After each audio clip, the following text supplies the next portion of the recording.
My name is Rhapsody, his name is Sneaky Teak, and welcome back to the Ladder Streak for another week. How's it going, bud? It's going awesome. Hello from the snowpocalypse in Yeah. Austin. It's like 10 degrees Celsius in my studio right now, 50 or so Fahrenheit. It is fairly cold. So, you know, if we're ever making a pick and my teeth are chattering, it's because it's terrifying pick, but also because it's very cold. Right, so what you're saying is I shouldn't pick the card that will have the name. Okay, cool. That would be a mistake on my part at that point. I've attempted to provide some balance here. Obviously, you at the -10. Did you say -10 Fahrenheit? -10 Celsius? No, 10 Celsius. 10 no, Celsius. no, it's not. Inside my house, not outside. Not outside. Okay. Yes, it is currently well below freezing in my stream studio. My liquid-cooled PC is actually frozen inside. The liquid cooling is not moving. Yeah, it's I'm sure that my cool CPU PC is fine. now. It's solid cooled, exactly. It probably that it still has some, you know, it has decent thermal properties as ice. Yeah, I wonder if you could actually just drill like motherboards and components into a block of ice in the Arctic where it's not gonna melt. Would that be functional? Permafrost quantum computing? It's like that feels really impractical. It's probably a good idea. We should do it. We should do it. This is how Transformers starts. That seems really impractical. Let's do it. Speaking of extremely impractical, but let's do it. Accuracy got buffed. It did. It did. Oh, I don't know if you're prepared for how much I'm gonna want to draft the accuracy we find. Fun fact, I have an Ascension 20 run with another broadcaster that I did a collaborative run to where we had, I think it was 3 accuracy and 3 infinite blades. Oh. Be still my beating heart, mummified hands. But that was because it was a Pandora start. And we started with those cards. They were not drafted. Wait, you started with 3 accuracies and 3 infinite. Yes.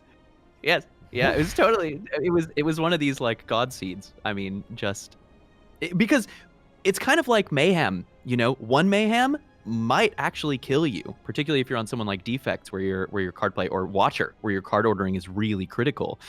5 mayhem, you win. It almost doesn't matter. Like you have so much play power, you'll win. I think I need to play more mayhems. I never get to the position where I can have 5 mayhems in a deck because I never put myself in the position to have 1 mayhem in the deck, and that is the first step towards 5. I think that the gateway to 5 mayhem is magnetism. Runs to where I'm like high block, and then I generate it. I'm like, oh wow, these mayhems are really working. But yeah, when are you really going to be in a situation where your deck is holding and playing multiple copies of mayhem? Well, maybe it'll happen today. Maybe dual wield is the dual wield is the way into Good that. Call. We've got the Ascension 2 here. I could not be more thrilled. As I mentioned previously, obviously accuracy had been buffed. Blade Dance itself has been buffed to a just base takeable degree. Base Blade Dance does as much damage as base Wild Strike. Note that it does not put a wound in your draw. Yeah. I don't. There's been this rhetoric popping around that says that it's like wildly too strong or imbalanced, and I don't agree with it. It still has these downsides. You're playing 4 cards, which is a negative in a lot of fights. And you're playing 3 attacks, which is a negative in a lot of fights.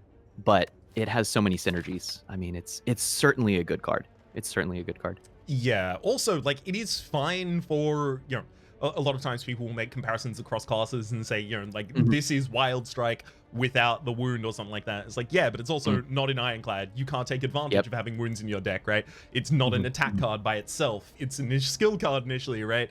Obviously, shivs have different kind of like values in different decks as well. Exhaust would be like Blade Dance would be ridiculous were it in Ironclad and you had Feel No Pain. Oh my gosh, yeah. If you had more exhaust synergies, yeah. And I mean, it's certainly, there is the branch that crosses all classes. The great stick. Hey, what are our rules today, Raps?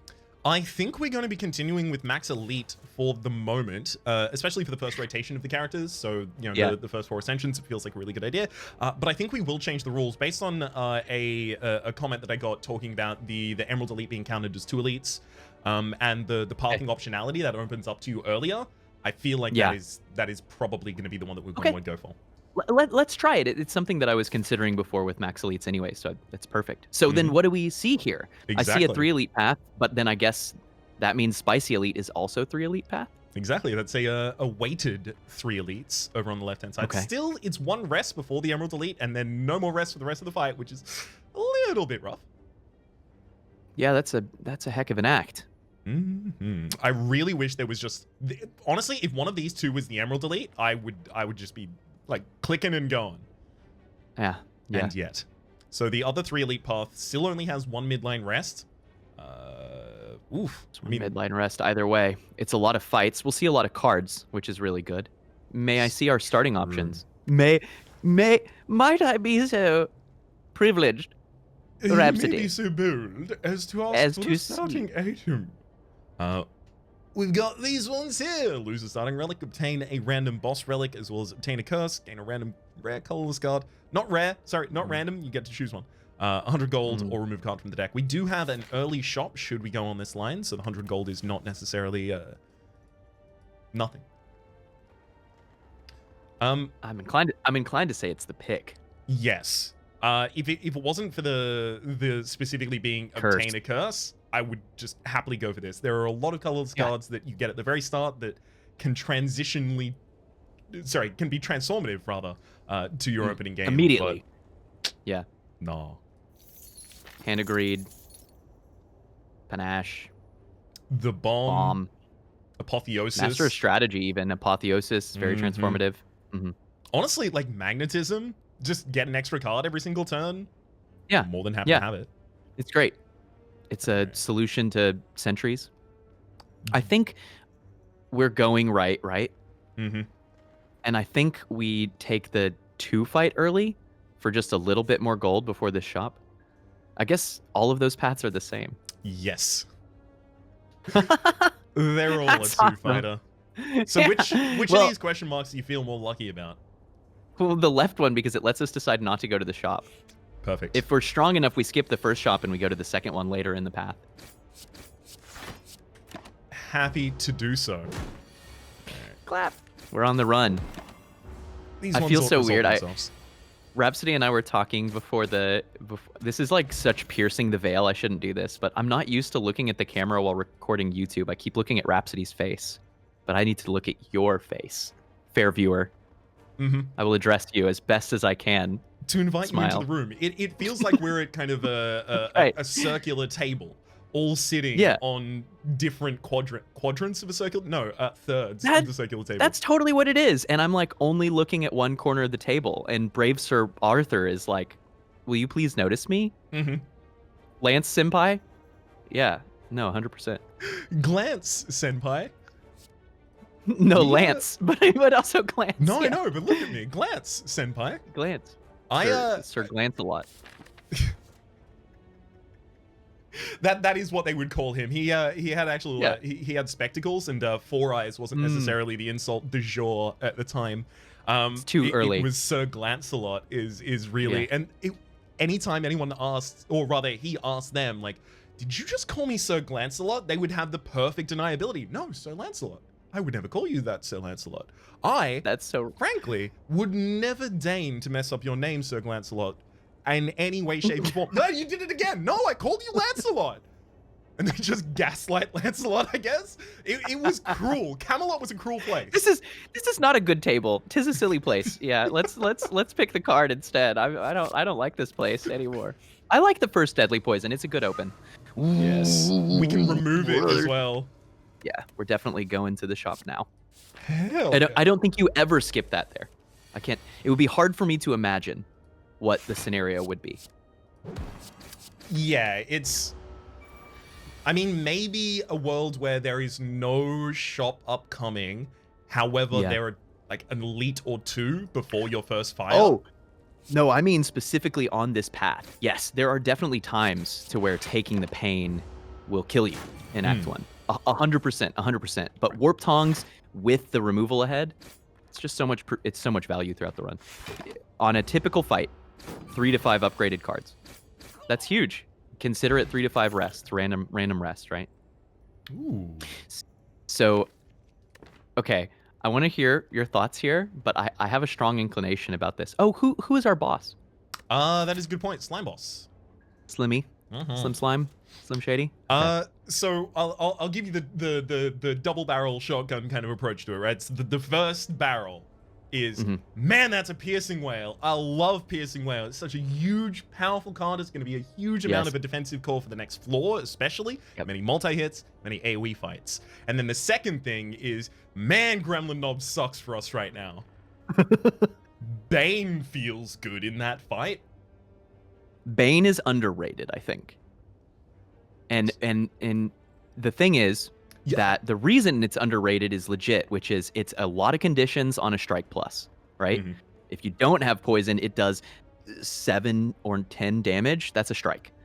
If you do have poison, or if you do have envenom, or if you do have these other things, then it becomes substantial. When it's actually activating, it's almost a glass knife, right? And my position is that you can fairly consistently line this up in the early game, and that's when it's most important anyway. So it's frequently worth the draft in the early game. But yeah, my primal brain did the same thing yours did. It was like, well, piercing whale, that's so good. Didn't do the second leap to the Bane? Was it staying on the piercing whale? No, I think I take the Bane here. Okay, cool. Yeah. Although I will note, Bane at the moment it's 7, and then with another 7, like that's 14. That's basically a wild strike, is the thing, right? Like. What I'm saying is, yo, it's so early. That's an exciting store. It is. There is a large part of me that does not want to remove here. And you just want to go spoon catalyst? Yep. And carry the burden? Man, that's a heavy burden. It is a heavy burden to carry, and it's also not one that we even can. Like, so many elites up here. Like, I want to do it, don't get me wrong. I can't. I want to. Very deeply. Yeah, I think you're right that we can't. Which is too bad. Hang on one second here. Catalyst footwork and card removal is just... We have just enough of that. Wow, you're right. 75, 75, 75 would be 225, but we're 1 up and 4 down. Yep. So we're 3 down, so it's 222. That's 100% 2 gold. Lean. Our 2 cents to carry into the next engagement. Yeah, it's perfect. I like that lean. So there's one other. So the alternatives, I think, is potentially skip Catalyst. It's an investment pick. I don't think we should. I think it'll be a fun run. Choke is on sale here. And I don't think Choke is a bad card. It makes us substantially better at Lagu. Having Deadly Poison makes us already okay. But you could easily pick up Choke and or Dagger Spray here. We do have to beat Slime Boss. And so if we're taking the Catalyst and the footwork, we're saying basically we're going to get a good enough split on Slime Boss with Catalyst, and then we're going to be able to live through some bad draws, which is probably true at Ascension too. Honestly, part of the reason that I'm more comfortable with that is these forced normal fights near the end. Obviously, the elite fights themselves have a card drop opportunity, but the forced normal fights near the end make me feel like we've still got more time to address that. Yeah. And our deck is passively upgrading itself, which makes us generally better at the elite fights. Like, when we get to Tri-Sentries, if we draw a hand that has only 1 block in it, that block is upgraded, right? Because we have Warp Tongues, we're guaranteed to be blocking for 8, so... Our average long fight turns are dramatically improved. Yes. I do feel a bit weird about this being Gremlin Knob, with the skew of the deck being 1 added attack, 1 added power, 2 added skills, 1... Well, I was about to say 1 added curse, but that's going out at the moment.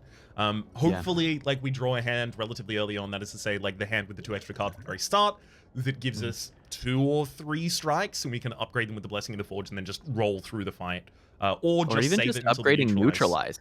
Yeah, exactly. That's a substantial block. We've got some health to buffer. Good gold. Huge store. Oh, yes. Thank you. Sweet turn. Hit the Catalyst. And now Bane's online. Instant value. Deep friggin' value. We were planning around it the entire time, you see. That's why it happened. Okay. Well, so my soul, like, I would love to be able to take the deadly poison here, but it's well-laid plans. It has to be. I think you just click on the well-laid plans there. Yeah, I agree. But the catalyst gets it'll get better by being held in the hand in the right time. It gets better by being timed. Yeah, exactly. Hello, Gremlin. Hello. Oh, we get to keep the catalyst for the right time at least. And that's great. Do we? Okay. Proposal. Can I assume what your proposal is about to be? Because I would love to be wrong. Sure. But it's the Blessing of the Forge. We play the well-laid plans. The well-laid plans holds on to neutralize and catalyst because we don't need the neutralize weak this turn. Bingo. Cool. I don't mean to interrupt. Like, oh, I got a better plan. It's more like, oh, I think we found the same thing. No. I love like converging. Have you ever played Contact? I'll bring it up again at the end of destroying this enemy. No, I haven't. It's like a little like, what do you call games like this? Camp, camp game or like fire game or something like this. I am not familiar at all.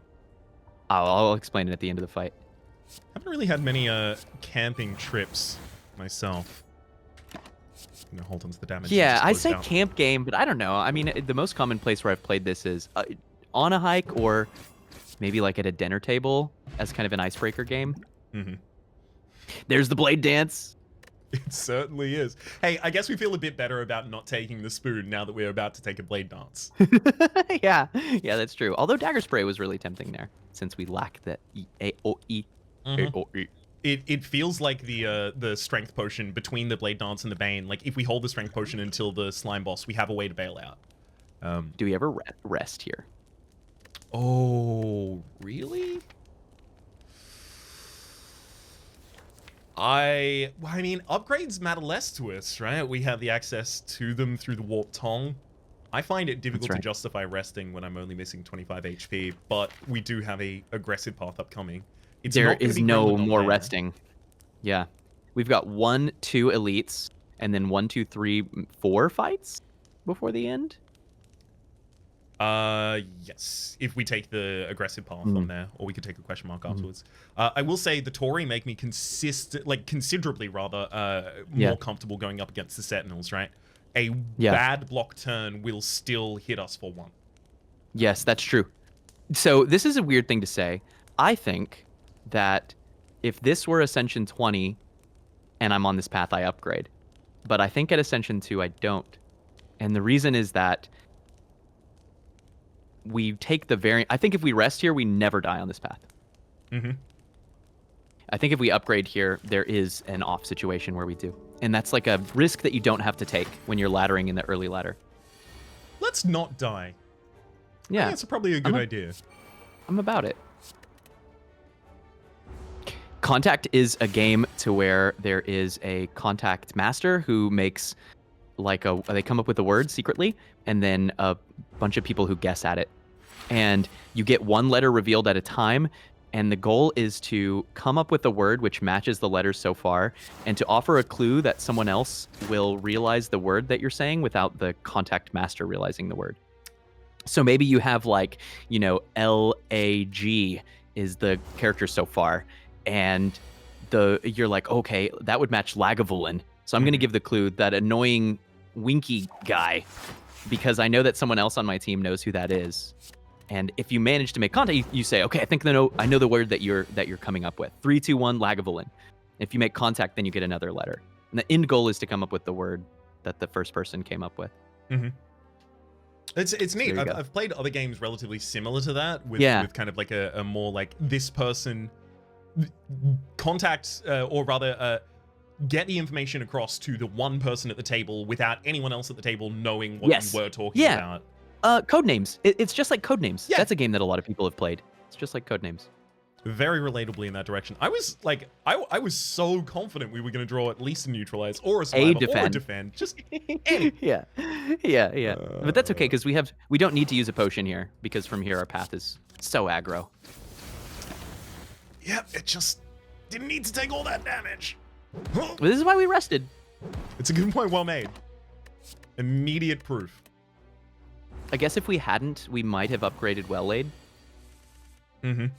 That would have definitely helped. There were a couple defense we dropped earlier. Yeah. It may have saved us some life.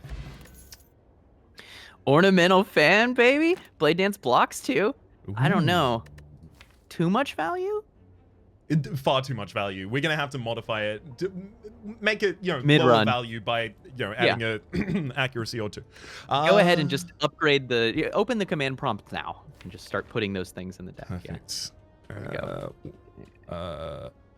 Win. Win. Dang, that command Dang it. doesn't work. We're gonna have to do it the old-fashioned way. Hey, you want this dagger spray? We're still missing AoE. That or Desire Dash. Ooh, I don't dislike a dash. Oftentimes I will take a dash, usually in higher ascensions. I don't dislike it. We do want more cards in the deck that benefit from block. Obviously, we've got the footwork. It's pushing us. It certainly has one big problem, which is that usually you take the dash in the early game because you're like, oh, I want more dense cards. I want to be able to draw a card that answers problems more dramatically. And so I'll pay 2 for 10 damage and 10 block. It's a nice dense card. But we have Ornamental Fan, which encourages us to take smaller attacks, multi-attacks, cheaper attacks. And we also have Footwork, which encourages us to take smaller and cheaper blocks. So it's kind of the wrong way for both of those things, right? I feel good about Dagger Spray here. I think I agree with you. Okay, cool. Still comfy with that. I mean, that's a... Yo. That's a click. All right, so we have 2 of the best block relics in the game right now. We should probably show off the correct tech, and that is leave the fight at the correct turn in order to increment for the correct damage against this line boss. 3 here, and it's 4 for Hexa and for Guardian. No problem on this one. We're going to need a good split value. Enemy's not going to be able to attack too many times here. What is the instance burner that we want for this upcoming elite? So it could be Gremlin Knob. It could be Sentinels. In both cases, turn 2 is a damage turn. Gremlin Knob could be doing their larger hit on the second turn because we're not in a high enough ascension for them to always use Vulnerable first.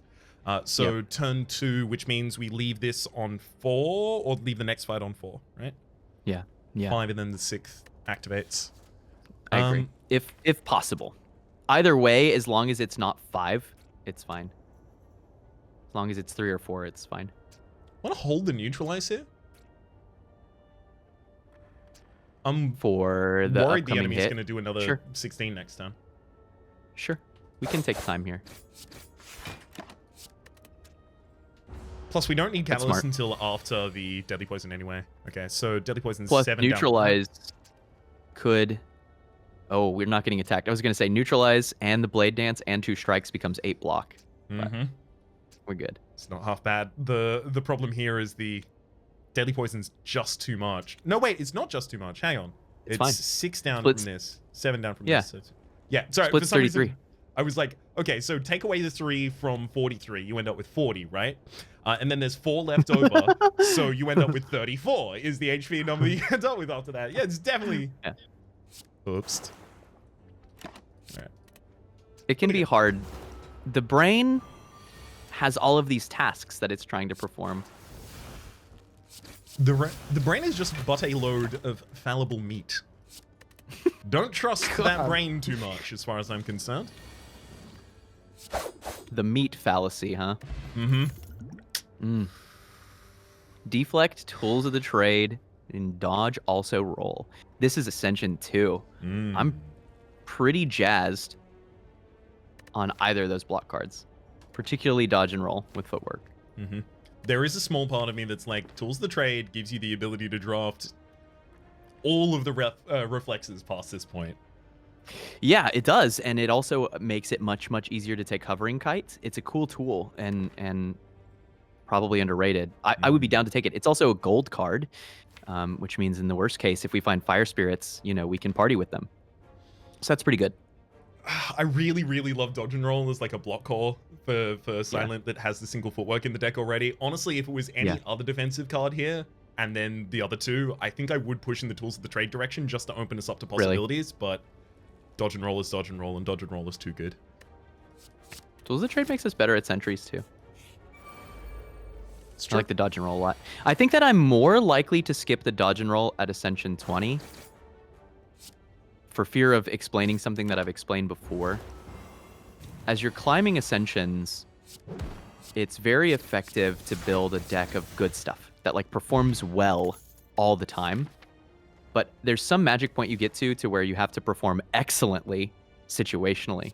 And so you can't just have 2 footworks and 3 dodge and rolls. You need to have like 2 piercing wails, a malaise, a couple apparitions. You know, it's like you need your burst and to be way higher. And you do that by using the more situational cards instead of just a consistent core of block. Yes. We will need some of those peaking kind of situations as well later.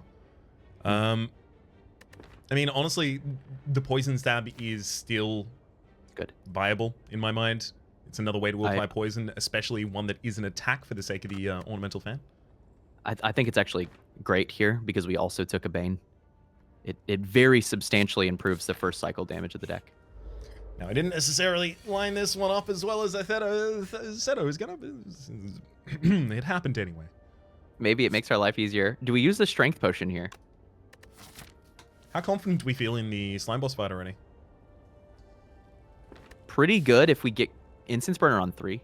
Very good if we get Incense Burner on 3. Is there a world where this is something like, you know, the Gremlin AoE fight and we have to avoid leaving on the correct turn just because it's going to ruin us? That's totally possible. And so we have to do, I guess, a little math here.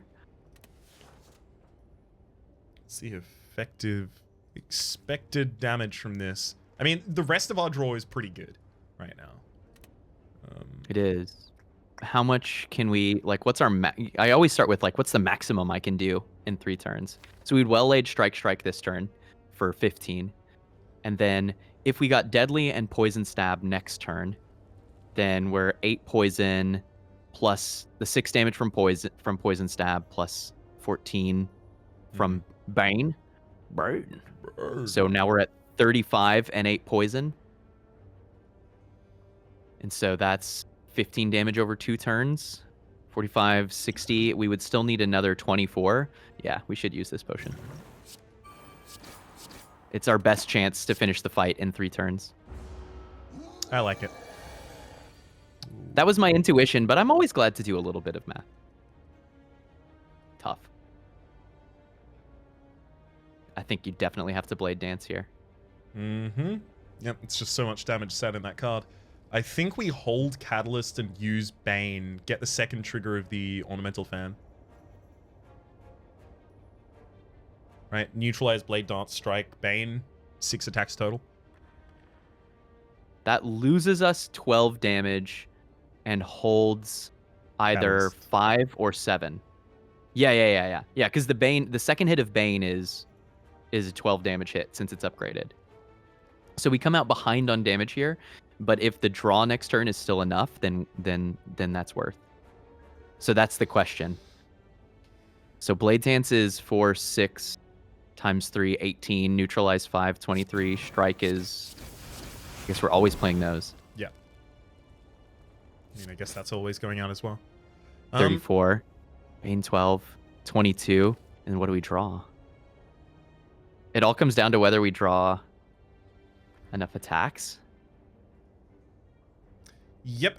Worst draw for us next turn is the Footwork triple defend pretty much any excess card as well. It's very likely the enemy is going to try and make us invulnerable next turn, though. Do you ever defend here? Thinking this is going to be our last turn, assuming we get a poison source. We are certainly more likely to win next turn if we hold Bane. Let's do it. And then that gives us Torii range. Got it. Nice.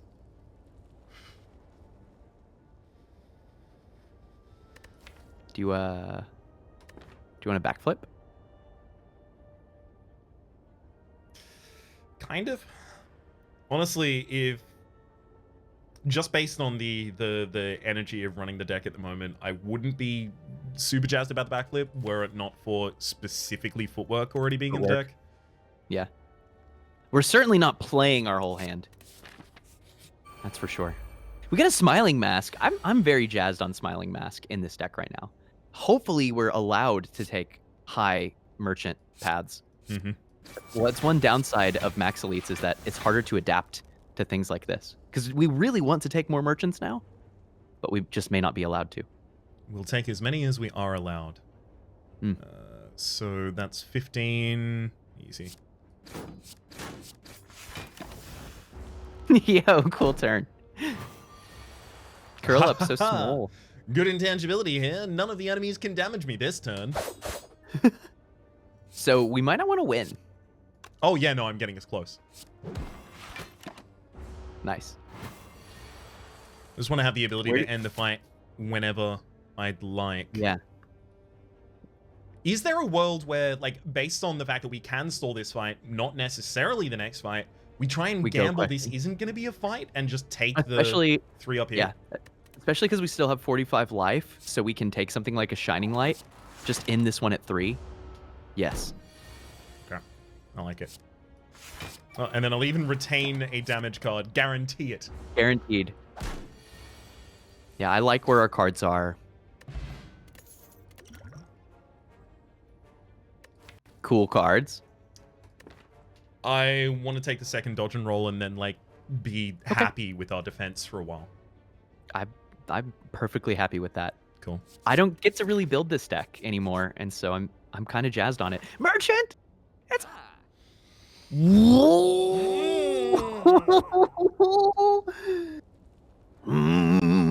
Brother. There's a lot of stuff in this store. There's stuff galore in this store. Too bad. The malaise is too bad. The malaise is too bad.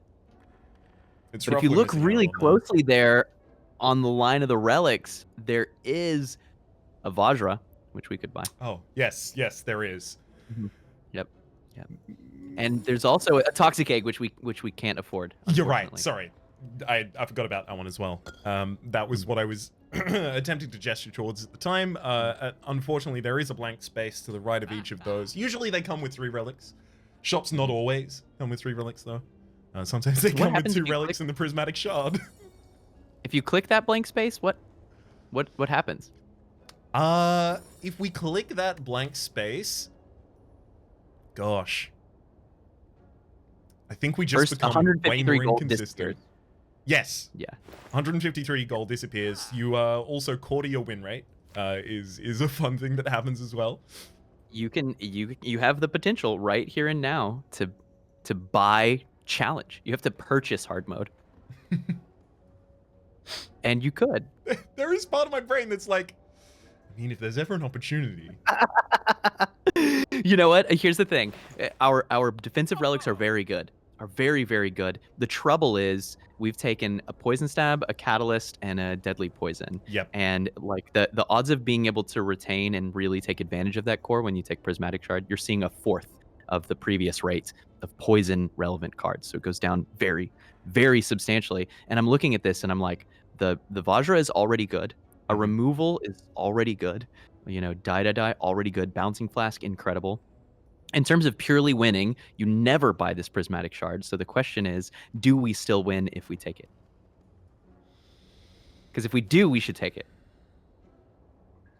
This is it. This is our chance. I think we could. I think marbleization is a risk at that rate. Will occur. We have to just prepare for marble. I gotta say, like, I am also quite excited by the line where we take Poison Stab, we remove like a base strike from the deck, and then we either take Noxious Fumes or Bouncing Flask. Noxious Fumes to account for AoE, Bouncing Flask would account for single target. It'll be a great run. It's going to be joyful no matter what we do. The joy percent, I've got unlock. I'm good at that run. I'll tell you what the clincher is for me. Okay. We already have Catalyst. If we did not already have Catalyst, true. I would be happy clicking the Prismatic, but we do have Catalyst. Consider that shops will always show us only silent cards. And transform events are only silent cards. If we get the library, it's only silent cards. It's true. That's far fewer outs than we previously had, though. Normal fights as well. Yep. Nope. Yep. 100% agree. Am I being too stubborn about this? Should I click it? I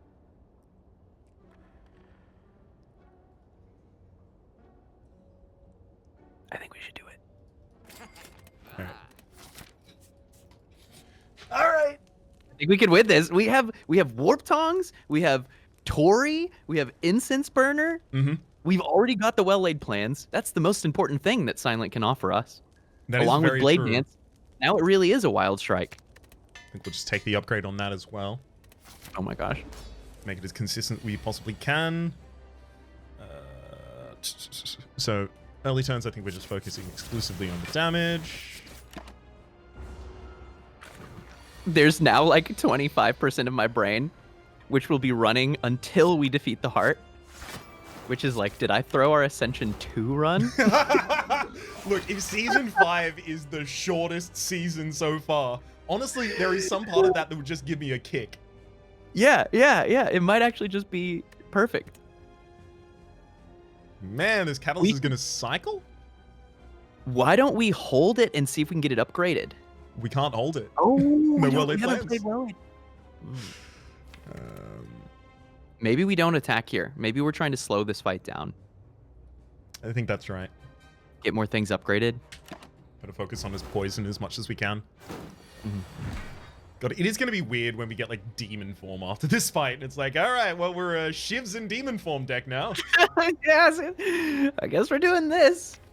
I think we still have to focus on poison We can backflip stab. into it. Yeah, but then poison stab doesn't go into the next cycle, right? Yeah, that's true.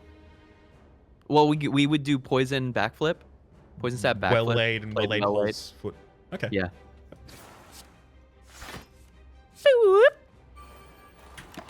I don't know what you're talking about. Nothing happened. I didn't see anything. I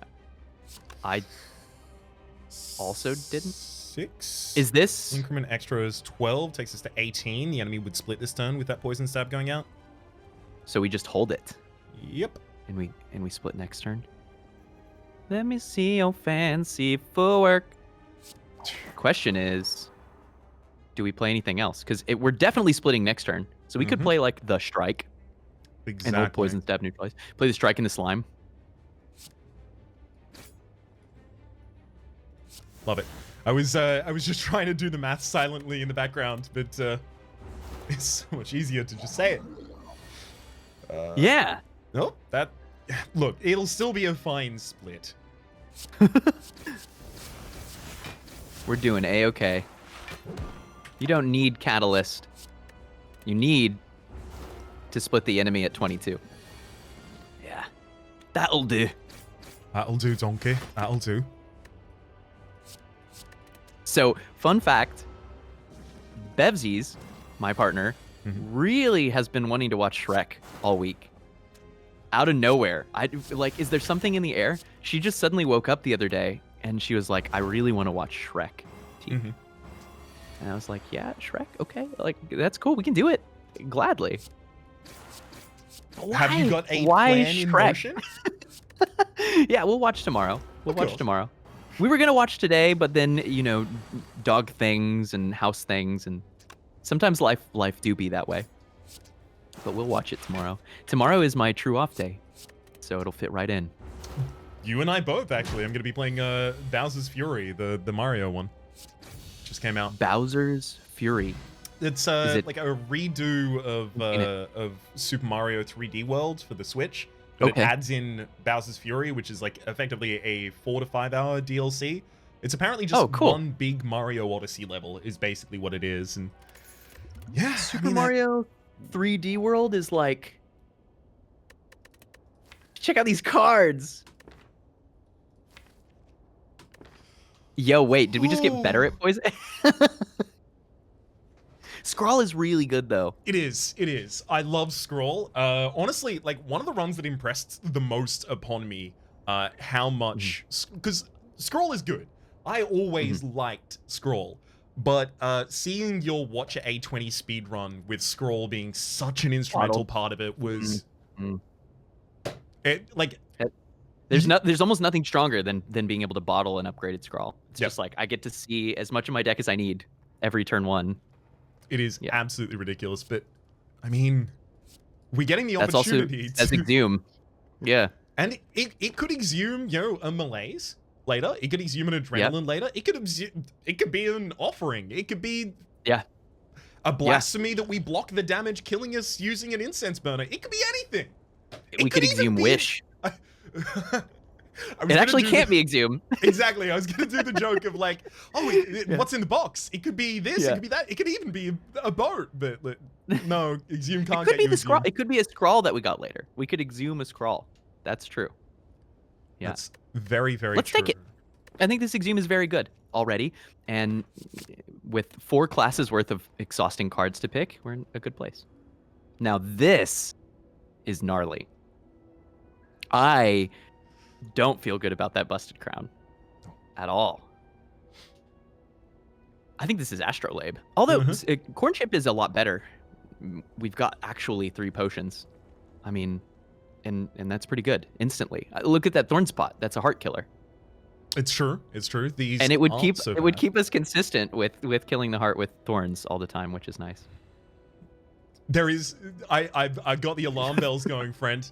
They're ringing. They're saying you're killing the run. You're doing it. You can random your way into a dead run. However, I do think it's Astrolabe as well. Yeah. 2 strikes and a defend, maybe 3 strikes. It really depends. You know, no, you're right.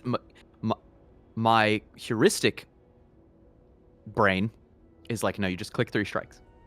But we have very, very good block relics. We don't have great damage relics. And we have footwork and a decent block core. We want to find more things that hurt the enemy. It's true. Yes. It's true. There's also oftentimes, a thing you've mentioned here is thinking about the birds on the next floor. Obviously, Dagger Spray is a good push in that direction. Blade Dance is a really good push in that direction to being able to handle those 2. But then additionally, outside of that, going 3 strikes down feels a little rough, although it feels a lot easier when you recognize rather that we have the Tori as well as the Liquid Bronze. So it wouldn't be that bad to go light on attacks at the moment. Let's do it.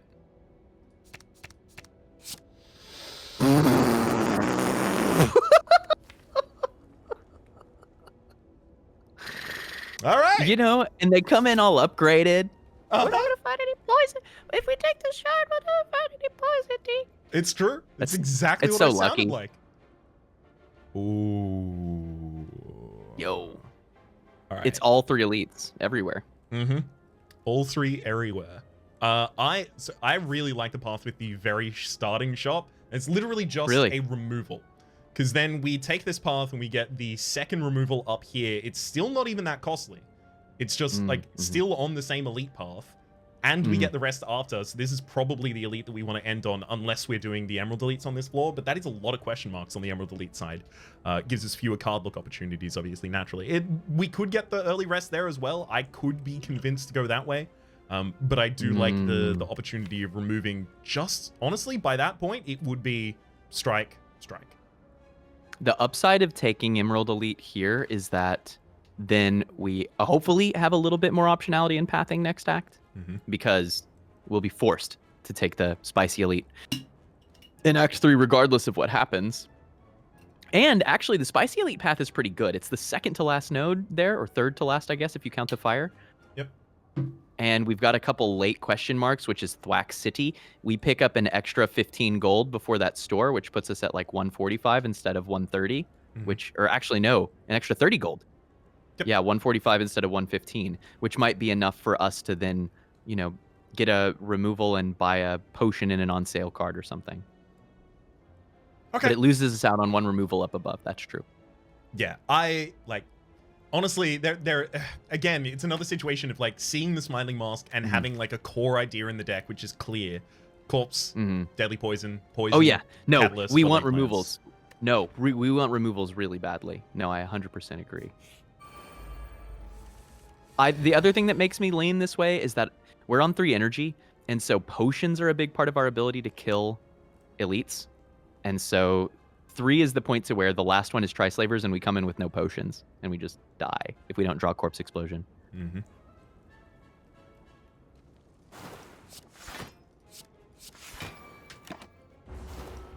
Minimize the damage. We can use the Snecko Oil in this fight. Yeah, that wouldn't be too bad. Like you could definitely. Oh, well, we just win here, don't we? Yeah. 9, 6, 15. Yep. So just to clarify, as a thing that I didn't even mention at the time, but it's probably definitely worth mentioning, I targeted the backline mugger. There's a couple of reasons to do this. The first reason is oftentimes it is the best play in a case where you suspect they might both get to the turn they do their big hit, because the mugger does a larger big hit than the looter does. However, in this instance, Corpse Explosion does damage equal to the max HP to all enemies, so should I have focused on the frontline target, sure, I would have been able to get it down, but then the mugger would have survived. So in this instance, it will kill the other. And now you have to do the extra damage to the backline, which is like, isn't it the same, except you're using Catalyst, so it's not the same. Ooh, we can evoke our orb and channel the next one. What does evoking nothing do? That's like a very Baba is you. Orb is nothing. Orb is evoke. Baba brain is melt. Yes. I'm pretty sure that's exactly the lions that are locked up in the corner as you start the defect and you can't map. move them, or you think so.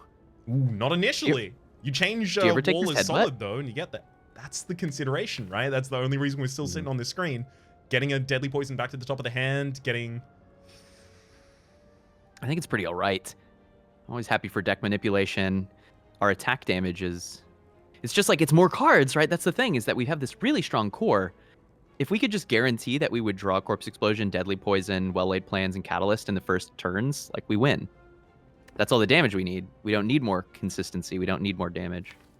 How many things does it actually return to the top of our deck? Neutralize, Deadly Poison. Consistently. The Corpse? things that we would like to. Corpse? Corpse. Corpse is good to play twice. It's good poison and double exploding an enemy can be tech. Because you get that debuff twice, which you know, but not everybody knows who's watching. If every time you apply Corpse Explosion, the explosion does the max health that many times again. So if you play Corpse Explosion 3 times, you do 3x health. Is that enough of a hit? Those 3? For us to take a headbutt over just not? I find that when I take deck manipulation, I'm always surprised by how many hits there are that didn't seem like hits. Sometimes you take this headbutt and you realize that exactly what you need in a fight is just a blade dance. You just need to do an extra 12 damage and get that 4 block on the next turn. Or you bring back dodge and rolls so that your consistency in block is there. That should come along for the ride. Yeah. Probably over Thorns, I feel. I like Thorns here. Thorns, doesn't it? It does feel weird to drop them, but No, I man, agree. it feels like the other ones are just monumentally more impactful at the moment. I agree. Oh. I wonder if Snecko Oil was worth 10 life in that last fight. May have been. If like a turn 1 Snecko Oil. Yeah. Especially on turn 1, I think it would have been correct. Because a lot of the time, I end up in a situation where there's like 2 cards in hand that I want to play, and then I want to play the Snack Oil thereafter, and I'm just rolling for 0 costs at that point.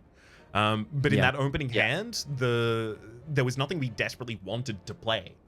And we hadn't seen Poison, really. Where we played like 1 Poison card, we played a Deadly. I mean, there is the world where we ended up doing that, and we got the Corpse, and we got the Catalyst, and both of them were 3 costs, and suddenly that fight takes a lot more. Yeah, that's true. That's true. There's certainly some risk. Just gonna take my Tory block here. So at Ascension 17 and above, Ascension 17 does this weird thing to where fights get harder, but also in many cases more predictable. And Shelled Parasite at Ascension 17 and above always uses the 21 damage frail attack on turn 1. So this fight gets more horrifying, whereas arguably Chosen gets less scary because Chosen never attacks on turn 1. Gremlin Knob also like can be scarier below Ascension 18. So I don't know. I think those switches making fights more deterministic has a weird impact on how dangerous they are. Yeah, giving you the ability to plan around them, or rather, they get started a little sooner. I would say, honestly, most of the time I'm happy that the Chosen is doing the 5x2 or 6x2 dependent on turn 1. Not just for forestalling the Hex for another turn, but usually by turn 3, I can kill that Chosen if I'm focusing. Yeah. And I think Gremlin Knob says the same thing, right? It's like, I don't mind you vulnerable on turn 2 because I need to be planning to win on turn 3 or 4 anyway.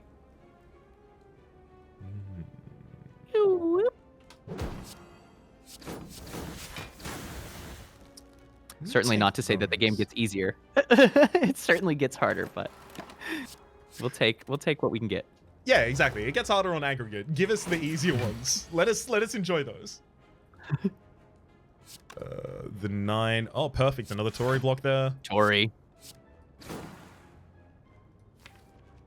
Is Tory tracking how much it's blocked for us? Yep. 8 so far. That is so nice.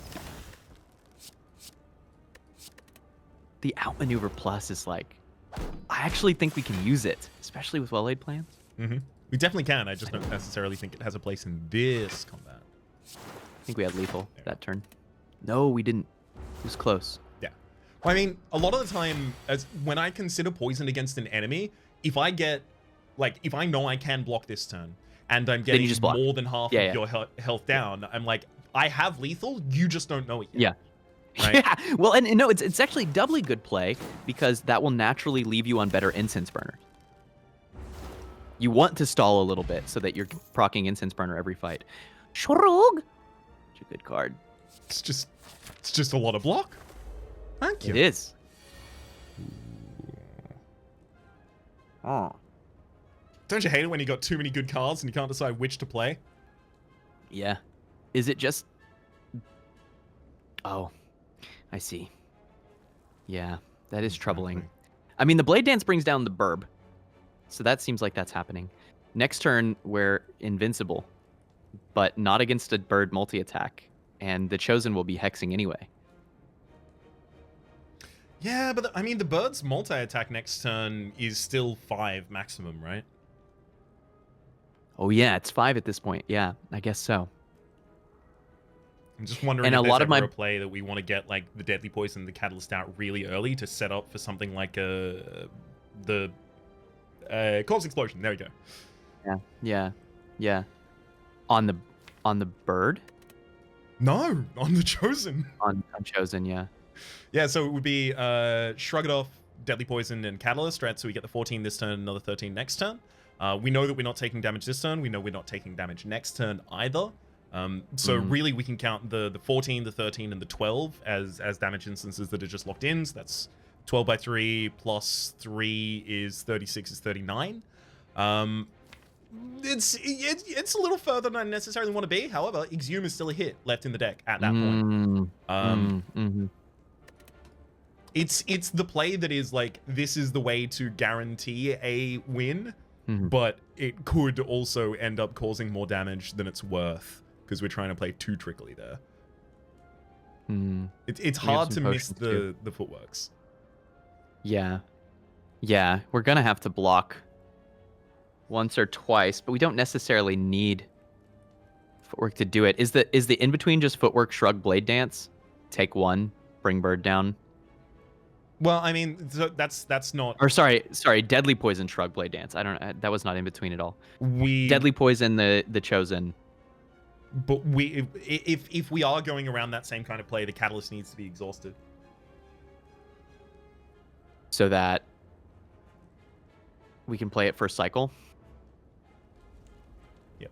I think deadly poison, corpse explosion, poison stab is enough to kill Chosen. We don't have to Catalyst to win this fight. Okay. So Shrug, Deadly Poison, Blade Dance is the one we settled on? Ideally, we shrug into well-laid plans, and then we don't have to make this choice. But, yeah.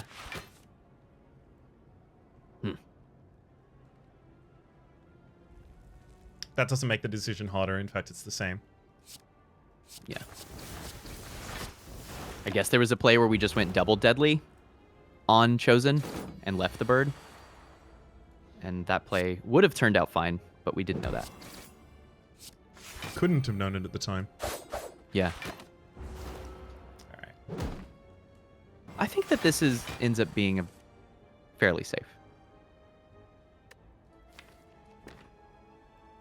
I'm trying to just run a backwards calculation to see would mine have worked. We couldn't have known that Corpse Explosion and Exhume were coming on the third turn. This is a high roll for what my previous plan was. It's just. But check it out. We're also taking 1 damage without playing any defense. We don't have to block here. We've got Tory. C'est vrai, c'est vrai. And that makes our draw nicer. This turn, however, is atrocious. That's the right face. We have to do 21 damage. We must. Do we throw a Snecko at it? Yeah.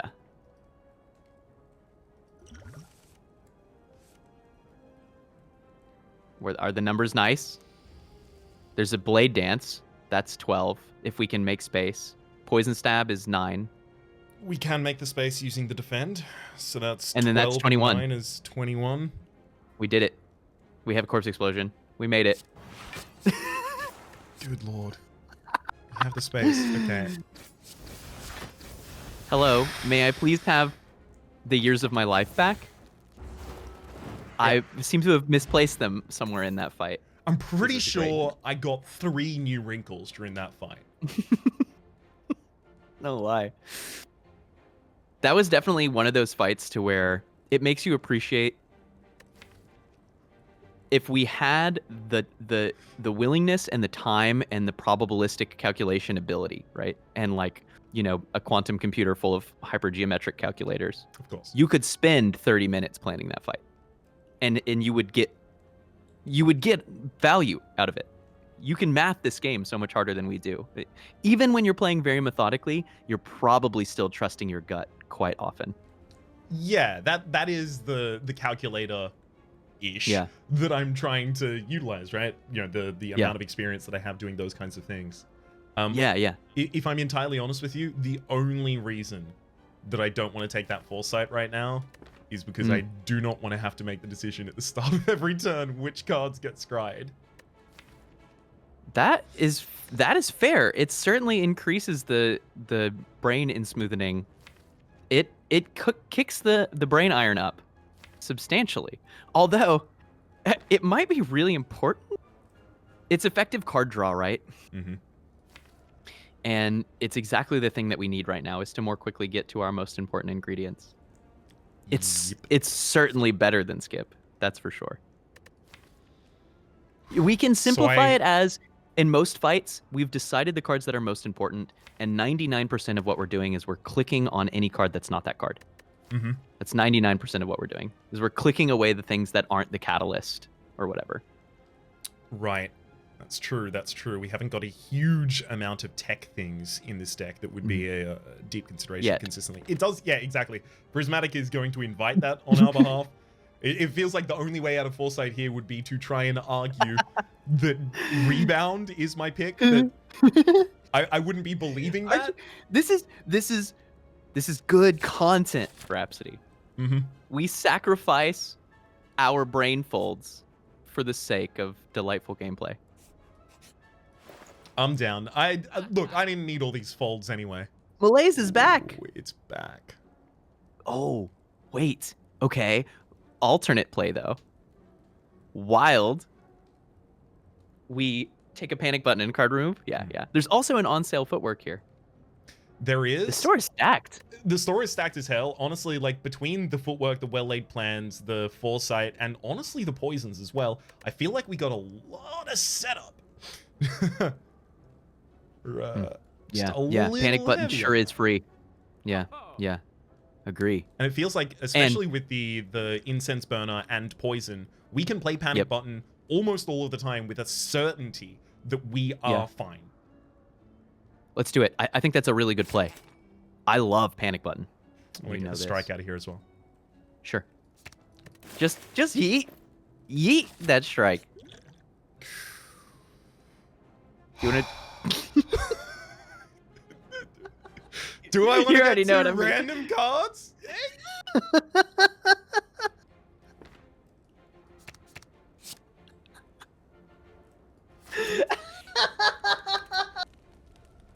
Yeah, I do, Teak. I do want to get 2 random cards. Because I know they're going to be Wraith Form and Outmaneuver, I guess. But Wraith Form... Why do our transforms keep giving us the consolation outmaneuver?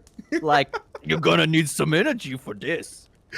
I mean, the first one was because we took Astrolabe and was like, you didn't take energy. Oh, the poor baby. I packed you an energy in your lunchbox. Don't worry.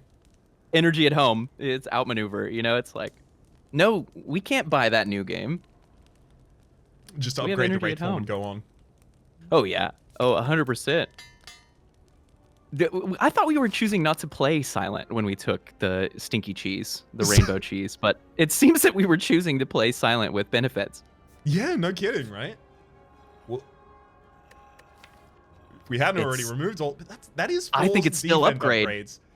It's also worth noting that will mean the Warp Tongs has other targets in hand that it hits anyway, right? So we're still getting full value out of those. Yeah, it means we're more likely upgrading Catalyst. Oh, it's so good. And the deck's a bit too thick to focus exclusively on the removals at this point. We're beyond the point of no return, yeah. we do actually just have the straight up full defense against this without the panic. Wow, we totally do. Survivor. We could even double defend and dodge and roll, take the 1 and still have 4 netted for next turn, just in case. But is it correct to just use the panic button to go dodge and roll, poison stab, deadly poison, panic? Get damage online, since that's the thing we struggle with. There's a 50% chance we're not getting attacked next turn anyway. There's a 1 in 4 chance that we draw Wraith Form. Do you really want the 1 in 2 chance that we take 24 damage next time? Do I want it? No.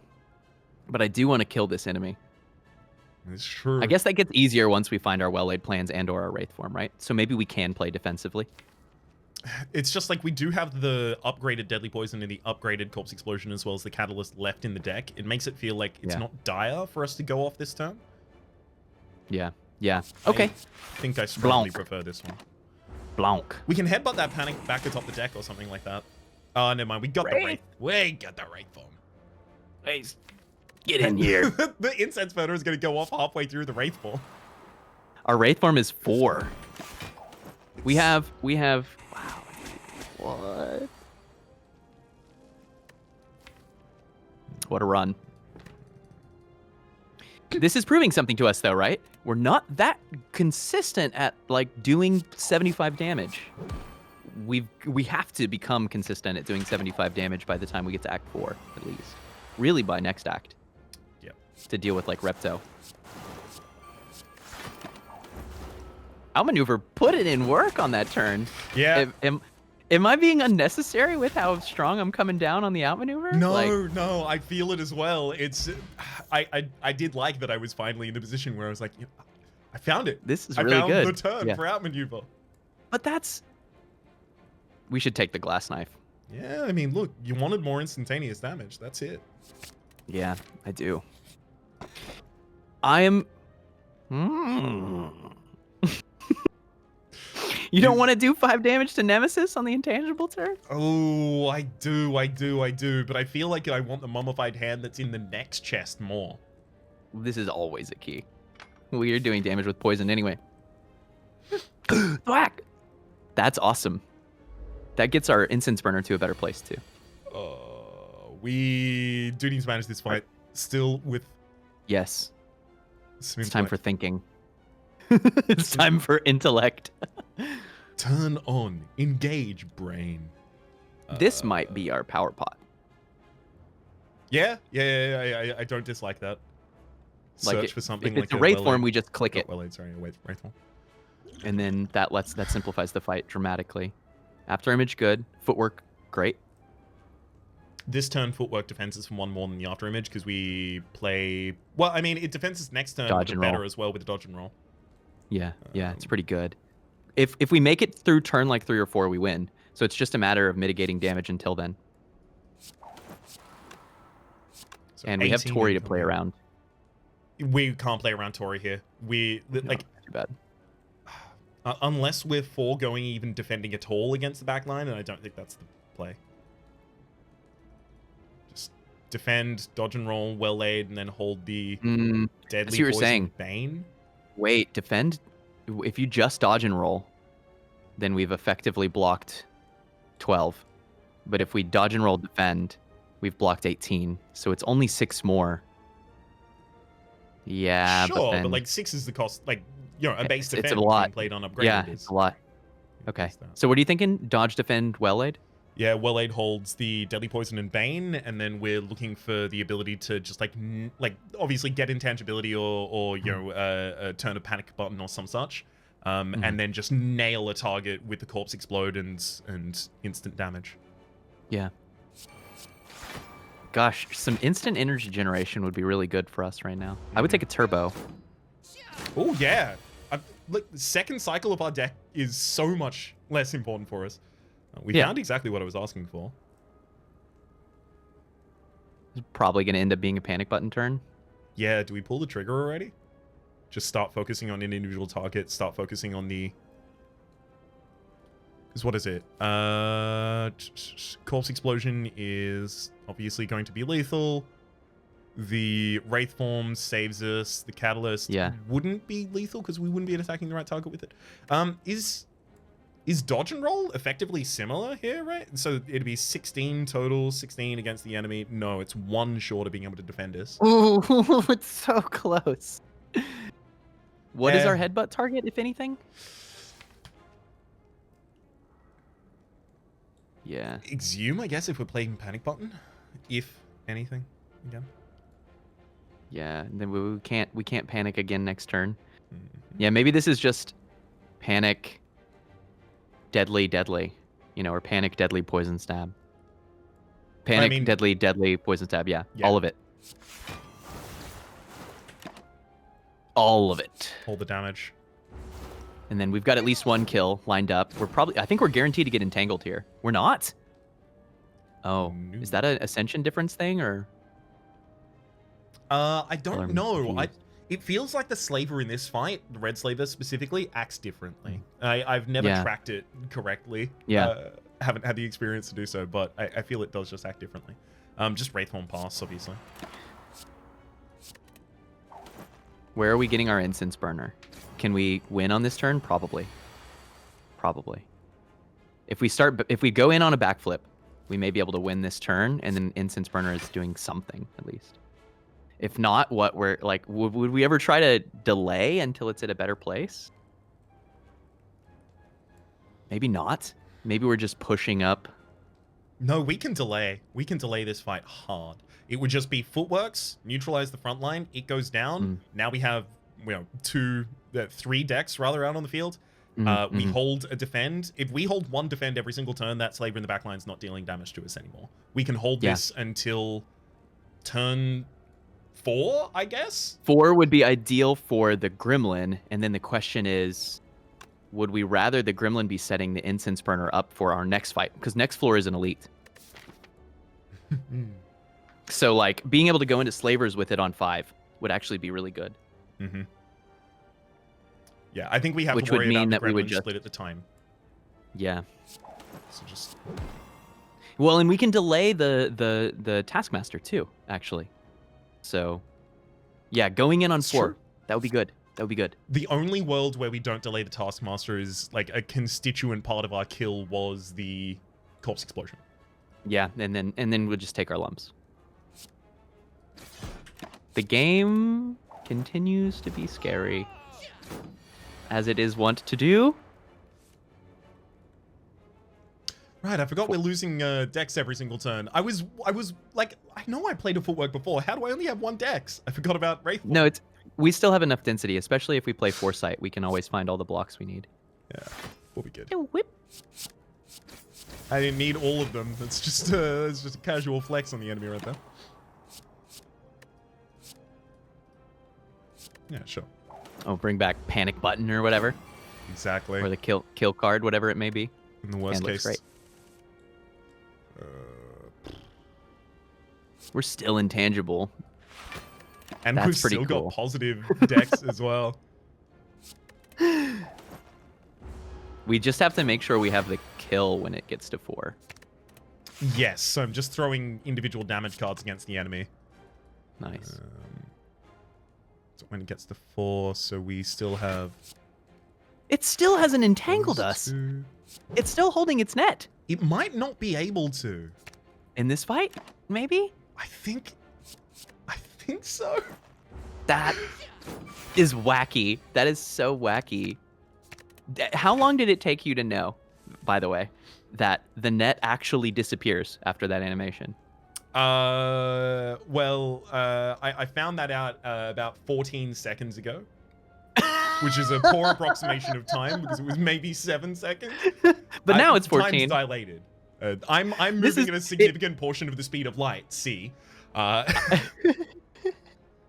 was this many years old when I learned. I avoided using that phrasing. Something about that phrasing, it just doesn't work with you. I've got a severe distaste for it. This is our kill turn, right? Then the 5 and the 6 for the. Yeah, the net actually disappears. It actually animates away. It's awesome. Oh. Well then. So is it well-laid panic corpse? Yeah. Hold Wraith. Well-laid panic corpse? Yep. Uh-huh. GG. Yep. I guess we're not stalling out this fight too long then. We could have targeted on the Taskmaster in the front line, but we can stall all the way up to 4 if we want to. We're about to be intangible for 4 turns, so we could stall if we'd like. It's true. We got space for it. Just as soon as we run out of intangible, we beat Gremlin. Well, if we're stalling, I guess no glass knife. How? Oh, we can glass knife, right?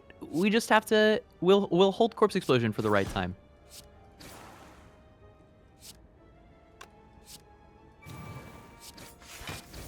There you go.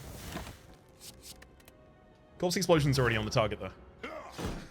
Oh. Perhaps we've gone too far. Yeah, in 2 turns' time, the enemy dies. Yeah, well, we'll wait those 2 turns. We'll take the turns that have been given to us. The glass knife, maybe the glass knife and the daggers was too far. Perhaps. or maybe just far enough. Yo, what? What?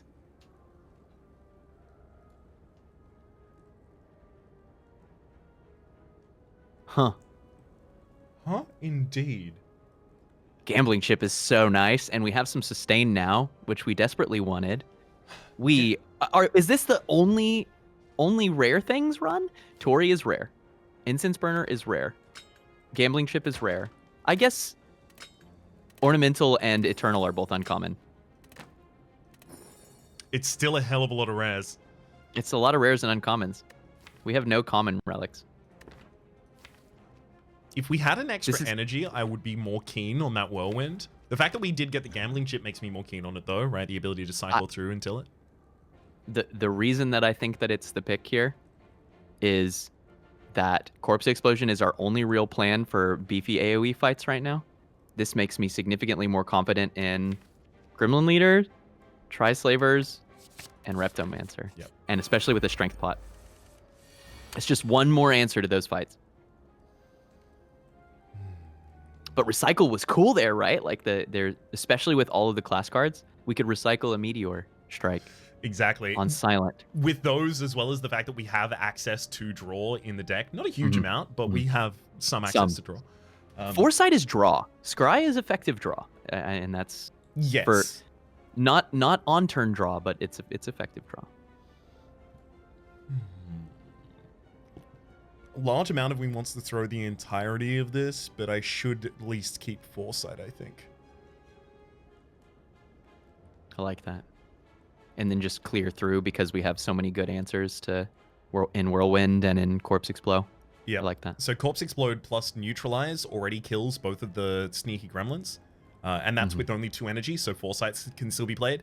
Foresight can also be played right before a Whirlwind with 2 energy in order to do enough damage to kill both of them as well. So like our AoE outs are sustained with that card still left.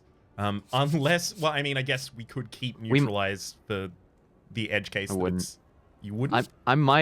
I wouldn't hold Neutralize. I would, if I were going to hold something here, I would hold Shrug or Panic to make sure that in the case to where we totally flunk, we can still block this turn. If we totally flunk, though, Panic, like if we totally flunk and have to use Panic this turn, then next turn, if we haven't killed either of them, right, which is the assumption after that point, probably smacked. Yeah, absolutely. Unless we can Foresight to guarantee Wraith form, right? We're about to draw through 6 cards. That'll put us at 16 left in the draw. Foresight gives us an effective draw of 8. And then we've got a Swift Potion, so half of the time we fail to find it. Mm-hmm. Okay, we go deep. Send those. There we go. Send it. That's a huge send. Huge. Straight into Don't the ever, stratosphere with you. Don't ever give up. It was there anyway, though. We should cycle, though, for Well Laid. I would even cycle the unupgraded Deadly Poison here, I think. Really? Yeah, I think... Yeah, I guess we lose the Wraith form if we don't get to Well Laid. Yeah. Maybe that doesn't matter, because this turn they're resummoning, and then next turn it's almost always Bolster. And so by the time they're attacking, Incense Burner is live, and we just want to cycle and push damage. I could see that. That's the aggressive play. The thing is, it becomes really, really hard to put poison on any target. Mm-hmm. Like, specifically on the boss, the one we actually need to be focusing on. At most points of the fight for us. It feels like if we try and... This feels like the Collector fight. This feels like a fight where you can over-focus on killing the gremlins and torches, and you've got great damage, but your damage located to them prevents you from really doing any damage to the boss. Yeah. Which might mean we just play Wraith Form this turn. So that for the next 4 turns, we can just play Poison. Okay, I actually like that more, the aggressive play of that. Oh, wait, hey, the enemy was actually deciding to attack too. Wow, you go there? It looked like it was... Sometimes when you're scrying, it's not clear what the enemy is doing. Mm-hmm. It looked like it was a summon, but sometimes it gets caught like that. Sometimes it's just a weird one. It is. No, that's not... Burn. It's not poison by itself. Burn. You're only born in the attack.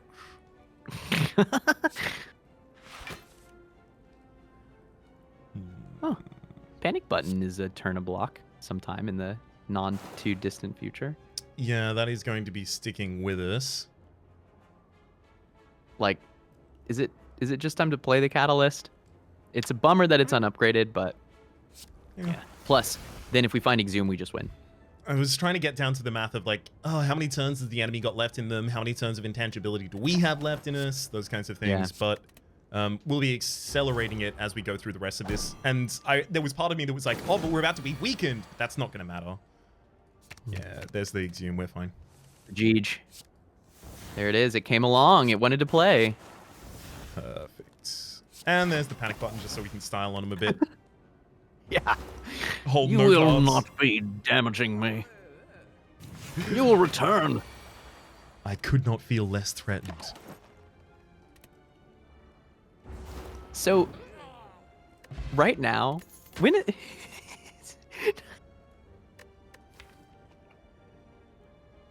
It's just silent. It's just silent. Yeah, we should take it. We should take the Nightmare, I think. Energy is increasingly becoming our problem, but in a deck where you have Wraith Form and Catalyst... It doesn't matter. Spending 3 energy to block for 3 turns is a pretty good trade. Yeah. Hey, Eternal Feather keeping it in clutch right now. Agreed. Absolutely agreed.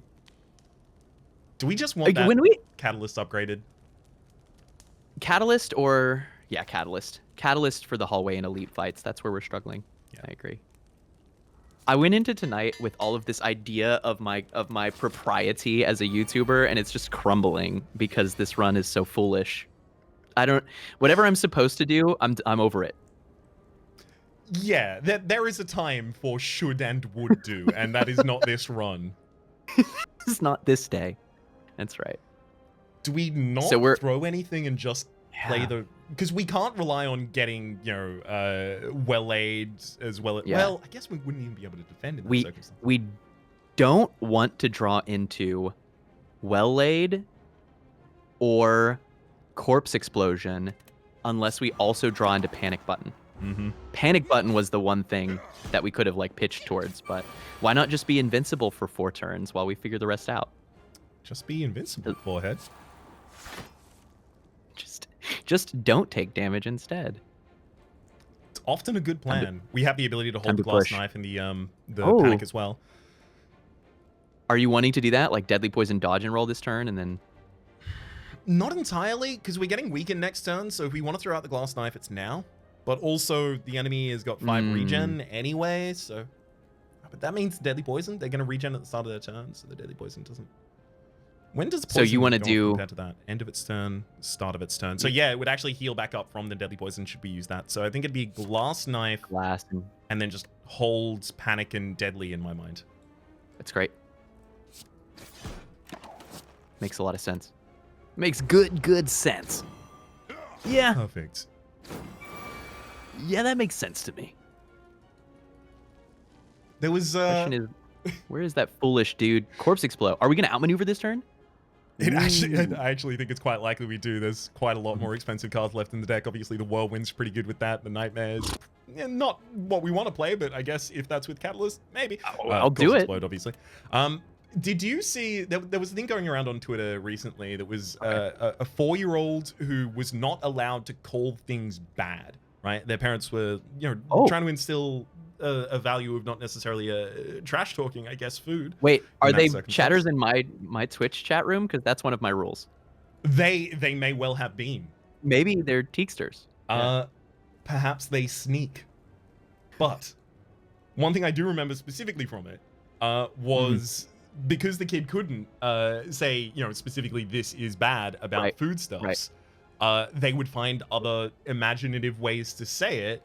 And they'd been listening to the same podcast their parent had been listening to. They're just casually exposed to them. And the phrase, "this tastes unlucky to me." Unfortunate flavor. Unlucky.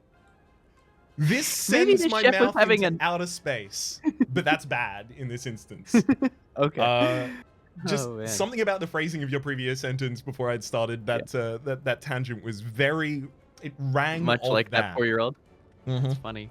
The phrase that I like to use is, I won't call this card bad, but it is certainly very situational. And the situationality will help you infer how strong it may or may not be. Not a bad way to approach it. 1 in a million situations, situational? I think that one goes out. Yeah. Poison at least activates the Bane. Yeah, exactly. And then we have the no weakness next turn, so the Bane goes back to its full value. Did this enemy forget that it has a net that it can throw? Like, what happened? I don't know. Maybe they just removed that. Also, Whirlwind's at full power, right? 6 by 8 is... 18 wait, no, hang on, it's not 18 2 times, but that's 6. It's 24 2 times, so it's 48. We just click that. I think we're an ironclad now. Wait, but we want to stall up Incense Burner. Good point, well made. Let's go back to the stalling plan. I should have held cards that were not aggressive. We can do defend headbutt and bring back whatever. Yeah, that's not bad. Dodge and roll. It's just that doesn't lead to defending for as many turns as I would necessarily like. Pretty good, though. It's neutralize will kill him. I had a plan, and it was the enemy gets weakened and then 5 damage. We're safe. Regen, of course. Yes. No, Regen is on your team. You. Nope. Wait. Wait, I'm okay. Yes. No, wait, no. Yes. No, wait. Wait. Yes. No, wait. Yes. No. Yes. Unfortunately, do we... Oh, we have footwork. Footwork neutralized survivor. We're in the money. So bright and sunny, we got a lot of what it takes to get along. We can exhume nightmares, and nightmare exhumes. That's an infinite. You just have to have infinitely many turns to do it on, and it's an infinite right there. We have Wraith form, so if we produce infinite nightmares, we do have infinitely many turns. We have the components already. We just need energy generation to be able to do this. We could. Okay. This is on its way to being the 1,000-turn heart fight, which is a daunting prospect. I'm gonna take that kill. Which is amazing. Madness sure does make things free. It sure do, don't it? I think it might be good. If Nightmare is free, then you can exhume nightmares that are free. And Nightmare exhumes that are free. If Wraith form is free, then you can Nightmare free Wraith forms. Mm-hmm. I think it's good. I don't think it's bad. I'm just like, I'm still in the realm where we've got so much set up in this deck that I have a concern, a worry. Yeah. Yeah. It's a lot going on. In the world where we hit, like, you know, a deadly poison with it even, or, gosh forsake, like a catalyst, we can still just Nightmare that and be happy with it, right? That's... Yeah. It doesn't need to high roll to be good. All right, let's take it. But if we get, like, a, you know, Purify or whatever, we have Gambling Chip. We should totally take this. Yeah. Ooh. Oh! Did you just make the outmaneuvers good? How dare you? Would you stop doing this? Oh my gosh, dude. I want to upgrade a lot of things that become lower cost. So the Exhume, the Madness, the Nightmare are all pretty high up on my list right now. Yep. I like Exhume first, because Nightmaring Exhume is actually freaking hilarious. Like, you want a quadruple Catalyst in a fight? I do. That wins this fight on turn 2. Oh my god.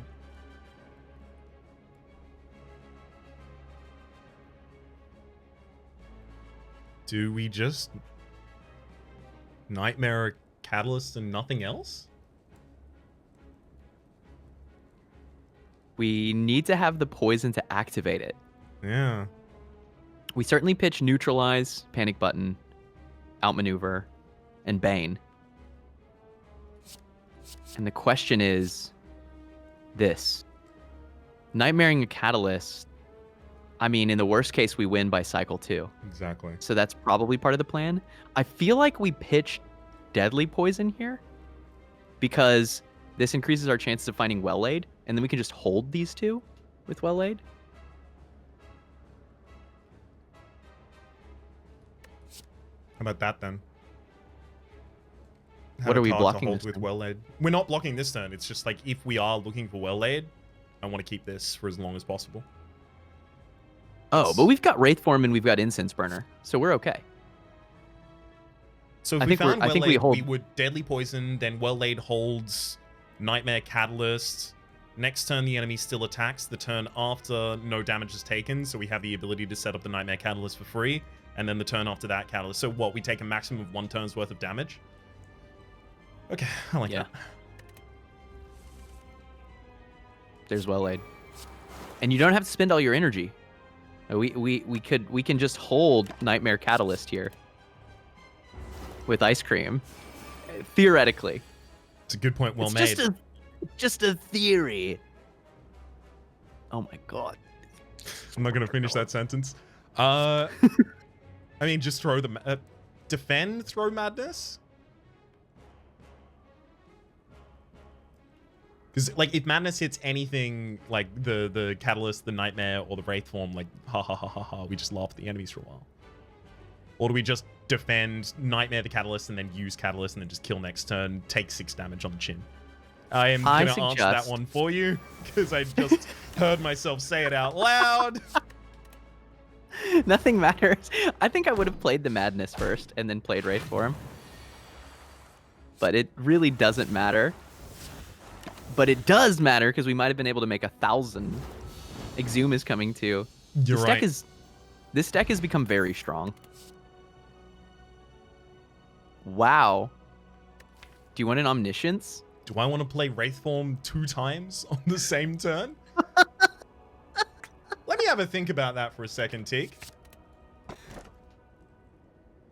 It's stuck out! Ah!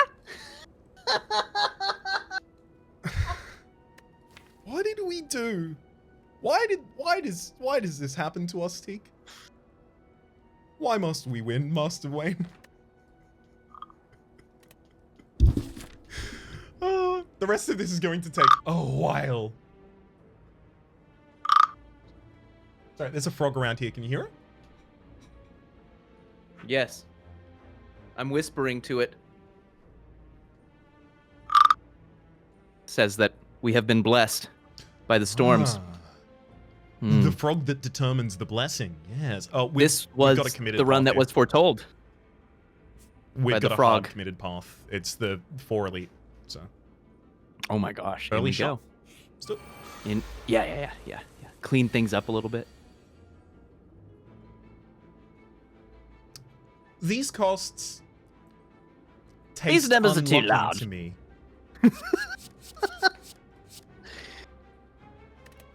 Goodbye. Farewell. Sweet cards.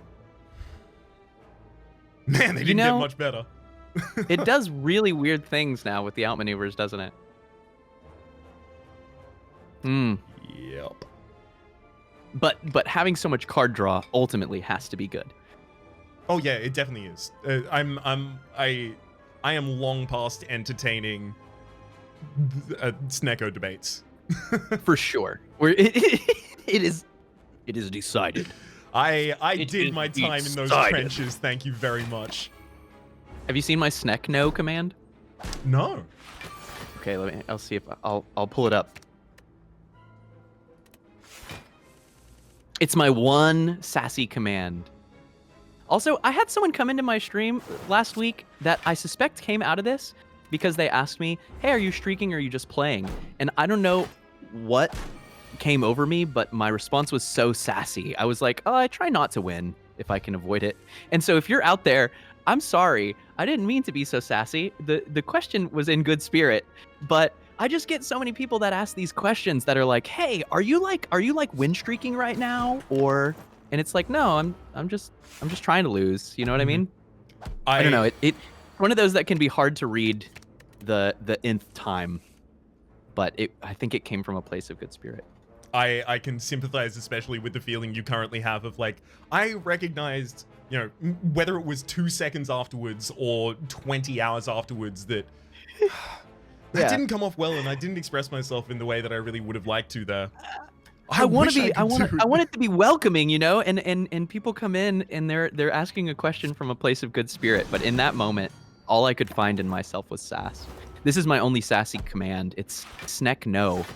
And it says, "Teak, why do you like Snecko? It's obviously bad. It only gives me 3 costs and kills me. No matter what you say, I'll never take it." And that's in case that's how you feel. You can use it, and that's fine. You know, you got to play the game the way that you want. It prevents the discussion from being or having to happen again. There's the Snek no command. You've expressed the Snek no. All right, now we can go back to the game. I'll never take it, and that's cool. You know, we'll go. Our paths have diverged. In the word of Snecko. Do you want more madness? It's not good now, unfortunately. Unfortunately, no. Yeah, those days are over. Wish it weren't so. Oh god, if we had more sources of weak, I'd be all over this paper crane. But we still have literally one source, and it's a neutralize. But we don't. We have infinite wraith form now. We don't need other block sources. What we need is to successfully set that up. So we want to remove cards. So let's remove the neutralize instead. I hear you, Teak. That's what you meant, right? That might be the best play. It's actually not one of the worst ones to remove at this point. We could remove the madness as well. Although it's like fine in hand, and if it gets upgraded, it's free, right? Like it's at least a target for warp tongs. It's true. Do you remove the unupgraded outmaneuver? Is it just too clunky now, or is it? Yeah, I guess if it's at 1 or 0, we play it. If it's at 1, we may not play it. We may need the energy on that turn. If it's a 0, we can play it. I think the other ones are 1 or 0, we play it. Yeah. I'm happy with that because there's still a world where neutralize is, you know, either hit by the warp tongs upgrade or we get it early and we don't get intangibility early against the heart, and there's a turn of it preventing 15 damage. Is this Bane? The more I think, the more I'm like, these outmaneuvers are clunky, but they are energy. They're energy positive most of the time. And that's one of the things that our deck is struggling with right now is just, like, if we can survive to the turn where we can play 3 Wraith forms, we win. Yes. That's all we have to do, right? Bane is not a damage sorceress anymore, I think. Or at least not a considerable enough damage sorceress to constantly play around. We Trox have could be. Awakened one here. Oh, No, we don't need any more damage, right? We're like playing 4 catalysts or something. That's 100% the play. So none of these make that a smoother play. So instead we hold our gold. Shackles? Shackles is not bad. I would pay for Shackles. It's a strong card, particularly against Act 3 bosses in Heart.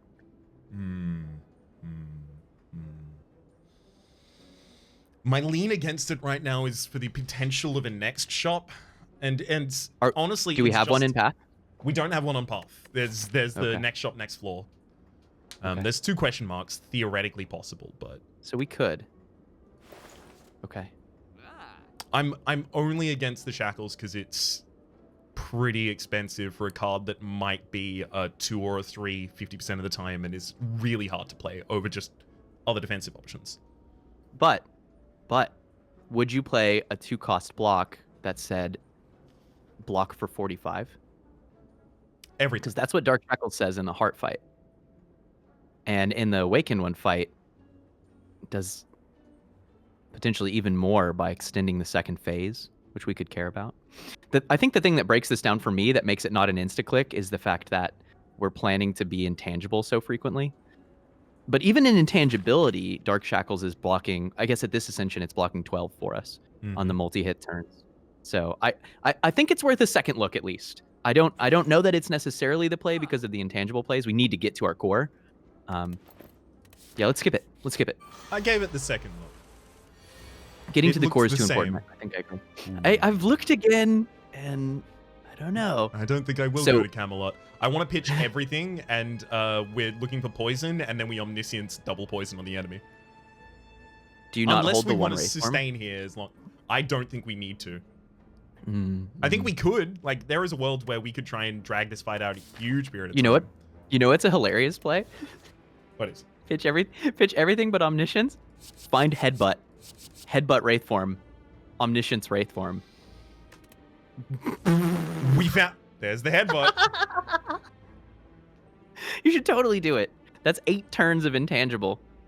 Because 6 from Wraith form and 2 from Incense Burner. Just to hang around as long as you want. Stay a while. I'm just confirming, because this is 14, and then triple that to 42, and then triple that to lethal. So we do have lethal in hand right now.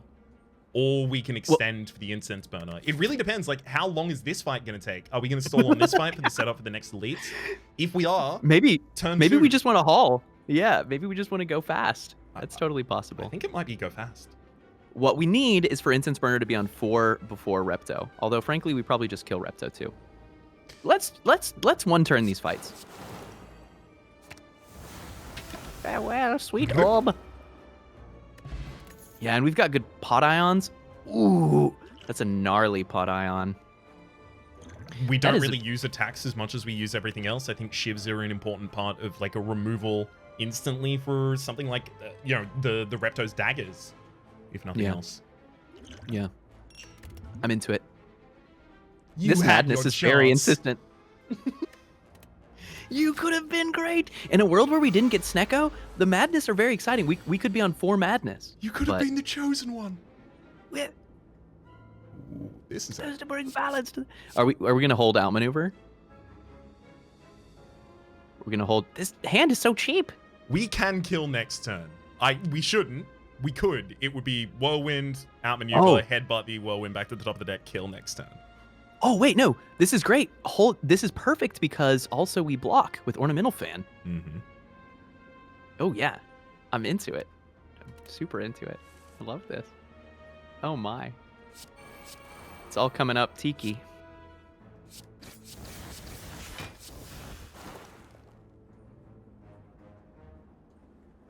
Don't delay. Act now. How long are we going to leave them on the field? Not very long. Well, don't we want to get to turn 4? Because the next is the elite fight, right? So set up against Repto, we want turn 4. Set up against the Giant Head, doesn't matter. Set up against the Nemesis. Nemesis can first use their 45 on turn 2. I think we're okay. We've got a dupe pot, a swift pot. I think we're allowed to enjoy clicking aggressively on these enemies. Still gonna play a little bit there. Yeah. I'm all about min-maxing. You know me. Do 40 even do enough AoE damage. is not actually lethal here. Exactly. Indeed. You have to block this other one. Backflip's so expensive. 40 with 12, 20. We could use the Shiv potion to get through this. Perfect.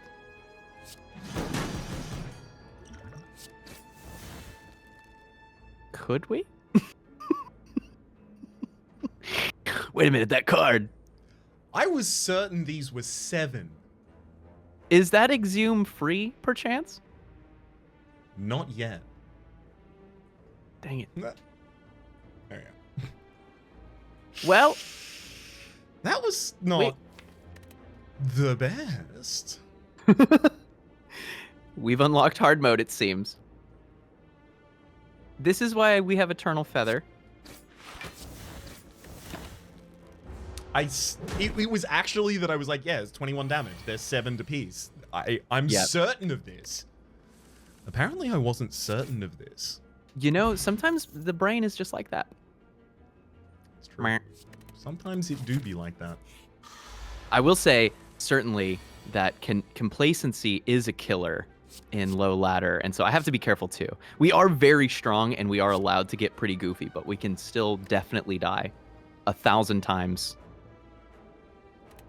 I would drop the whirlwind too. I don't think the whirlwind is. I think this is all about. Yeah, that was right. You were right. That's not like a belabored like yeah. It's more of a like I realized as soon as I'd clicked to the click, I was like, No, I'm not sure about that read one, you. Chieftain. Take another look at that one. I'll hold panic still. This is a good turn, and a great fight. Could have been a hell of a lot worse. We win. GG. GG. We will accept the ride to Disney now. Please. Thank All you. aboard. Our hand is too big. We're creating 3 cards. Wraith form is free. Oh, you gotta play it then. A lowly 621 nemesis damage. It's hardly even worth doing it that. Still, just yeah. I think so. It's another turn of intangible, basically, right? It's an apparition. It's the turns before the intangible, right? Yeah. It's our setup, prelude in a way to it. Also, we can pitch 9 cards on turn 1 if you'd like to really listen to Tingsha. Like if you're into Tingsha Rock, we can make it. I have recently been getting into Tingsha Rock. It's Any honestly, bands you recommend? Yeah, the Clang Clatters. They're like Not the I wanna say, Ting Tings. Like 1980s. Okay, look, the Ting Tings are super overrated, and frankly, the fact that you just suggested them outs you as a newbie to Tingsha Rock. Okay. So yeah, like, that's true. look, I'm a wannabe Ting Ting. if you're not listening to exclusively the calculated gambles, I don't want to hear it. That's where I'm in. That's a good one. The calculated grambles, yeah. Have you heard my band? No. Trops and Trops? They're not Tingsha Rock.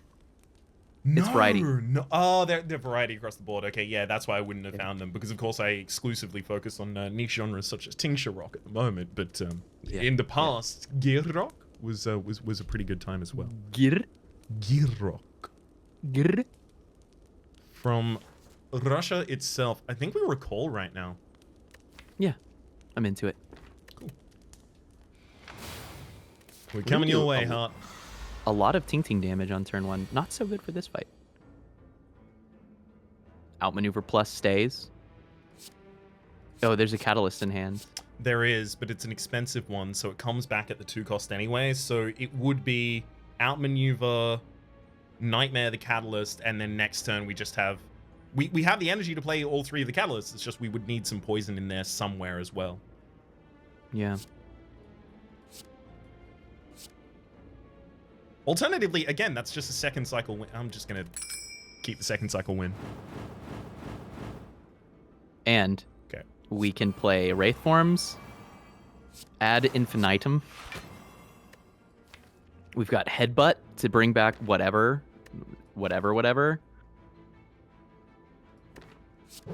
Shrug, just guaranteeing defense for next turn regardless. Smart. I think I'm into these outmaneuvers now. They're like not great, but they're doing enough.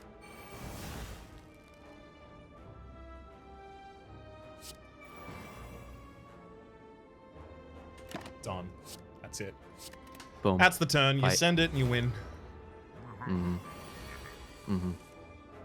You know what would be really good? The relic that gives everything 4 poison at the start of the fight. Funnel. Funnel. Twisted funnel. Yes. Yeah. I was gonna say siphon, but that's a different game, I think. Twisted funnel. So 5 5 goes to 15, Tri-Catalyst 45, Panic? and then yeah, because then we can still hold another catalyst. Yeah, okay. The clincher there is being able to hold another catalyst in hand because I don't want to fail next turn. Me neither. Get him. Oh, there's a Wraith form, so. And Omniscience. Man, it's too bad this deck isn't good. If I only really it wish were. that it could, like, block and do damage. Unfortunately, the way that we block is by killing the enemy, and the way that we do damage is by blocking, so... It's just all an twisted. absolute mess. It is such a mess. We're over handicap. You should click all 10 cards just to make a statement. You know I love a statement. Ding ding ding ding ding ding ding ding ding ding. Wait a minute. Ooh, jackpot! We've got an outmaneuver that's cheap. We've got a nightmare that hits a 3-cost catalyst. Ooh. Maybe we don't go there then. What if we nightmare this outmaneuver?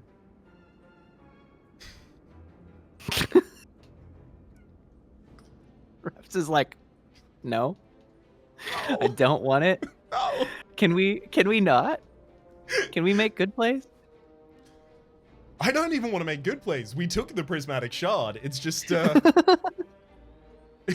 I think I just disrespect outmaneuver that much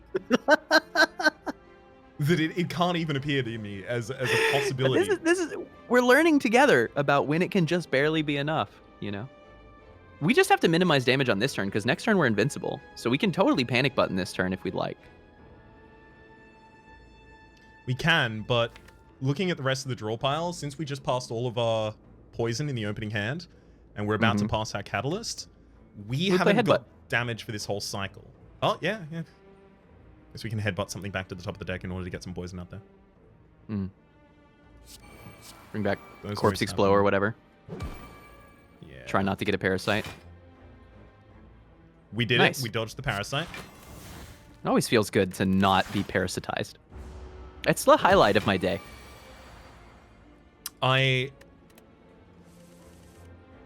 seldom have it as the highlight of my day, but it's always in and amongst the constellation of my day. That is day. Yeah. Certainly.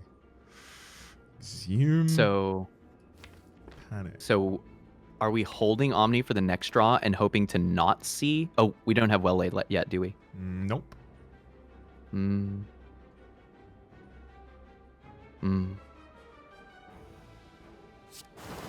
So what would we Omni now? Nothing. I think we do save it for the next cycle. Honestly, it's just if it comes before the catalyst, it's the double catalyst, right? That's the big part about it. Sure. I'm about it. There it is. That's pretty strong. That play seems... Maybe this deck is better than I thought. Maybe it's okay. Hey, Source of Weak. That's Source of Healing. I don't think we actually need that Source of Healing. But I do like the idea of getting another Source of... Well, do I like the... We just talked about the fact that we don't need it because our blocks are just... I'm relitigating the same things we already decided earlier. Oh, man. You didn't want the regret. We could have been so rich. No, I feel like if I had taken that, I would... Have some particular emotion. Yeah, like a guilt, but like not like a guilt. Like I'd feel bad about it after the fact. Unlucky. Right? It would feel yeah. This feels unlucky to me. Yeah. Thank you. I couldn't have expressed it in any better way. I appreciate the You're welcome. I've been listening. I've been listening. Yeah, corpse explosion. Yeah. All right. There's its setup. Do you corpse the other dagger, actually? The one that doesn't die this turn. Ooh. So that it'll kill the other daggers that come in next turn. Yeah, I like that. We hit a base defend. Actually, 18, 14. So with the thread and needle, we don't even have to block here. We'll take only 1 damage. We get to save an energy. Worf. It's too bad that we lose the catalyst here and that we can't play well laid, but you know, them's the lumps. We'll take them. Sometimes you simply must. Hmm. Okay, there's the Nightmare upgrade. Can hit the Wraith form in the current hand. Got a panic button as well. We can play the Wraith form in the current hand too. So we're about to be invincible for 9 plus. Oh, yeah, that's actually 2 from 0 incoming damage. Yeah. Yeah, because it plated. It's too bad this deck isn't good. Ah. Nope. Just isn't. Some things aren't meant to be.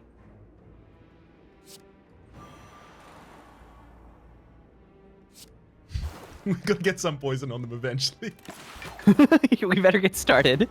Like, okay, take out your toothpick. We will whittle the enemy away. One small puncture at a time. You'll get there eventually. Yeah. Hold the rest of that. This ice cream to smooth out our energy on these turns is going to be so nice. It has been so nice. It's less of an ice cream. Oh, do we win? An ice cream in my position.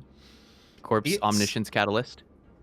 The Omniscience Catalyst would have a random target, right? Couldn't it hit the back line? Oh. So then maybe we should do it. Maybe we should corpse the back line. But then it could hit the front line. And then that will put them at 27. And then we just are invincible long enough for that to win. Sure. So maybe, I don't know. I don't know what the answer is. We have an Exhume as well. It's split. That was cute. No, they just were at 9? How did they double to... Do we have a Snecko skull? The 27? Why? What? Oh, it's a tripling.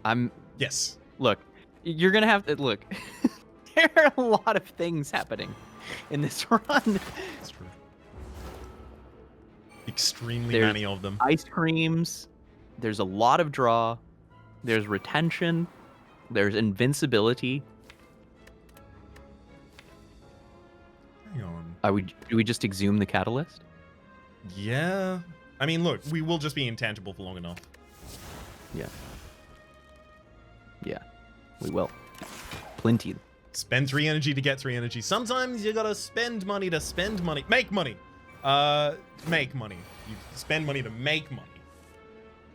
No, the first one. I liked the... I think I liked the first one. Sometimes you gotta spend energy to make energy then. Mm-hmm. Whoop.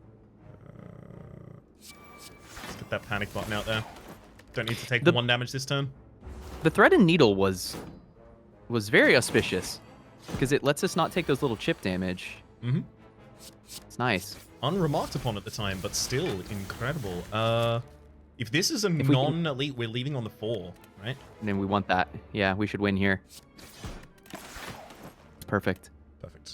Holy moly. 9 turn, 0 damage, Repto. Huh. Crescendo. It's like maybe actually good. We're just, we're just intangible all the time anyway. Okay. Might as well. If we had more attacks in, and by more I mean it's a whirlwind. It is a whirlwind, isn't it? Though.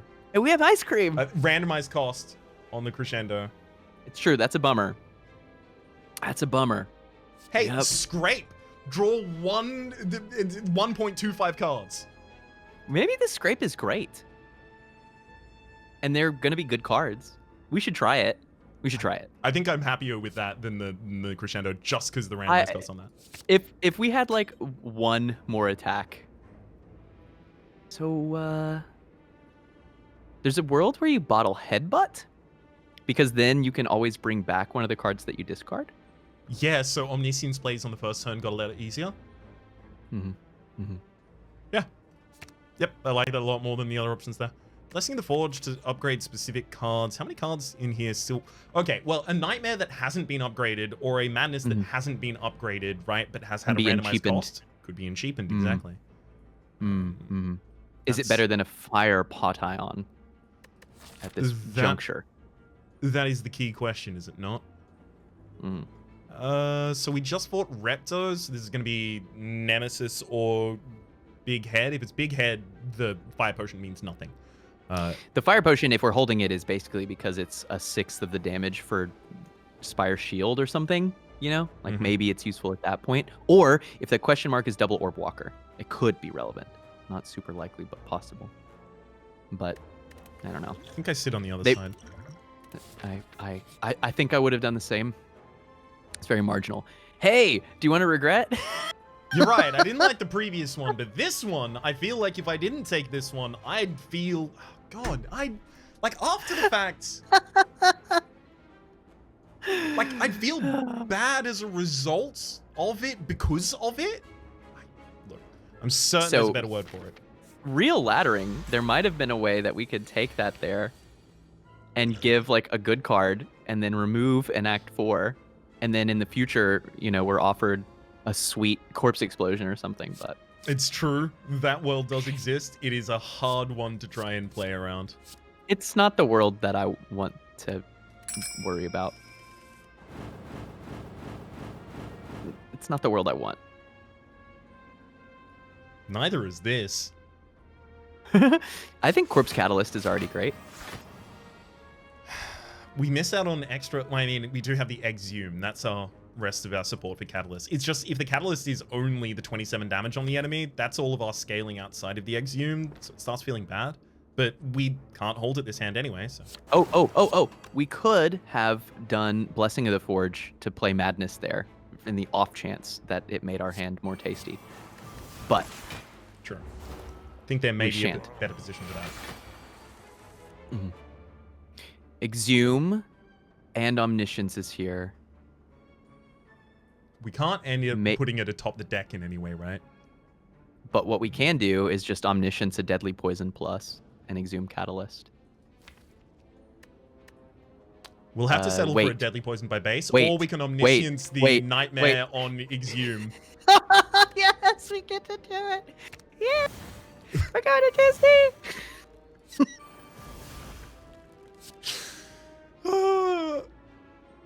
No, we can't continue. Can we? No, because we wouldn't then have access to the catalysts. We must not. We must catalyst. We must play the catalyst. Oh, man. Make the number big. All right, how big can we get this number?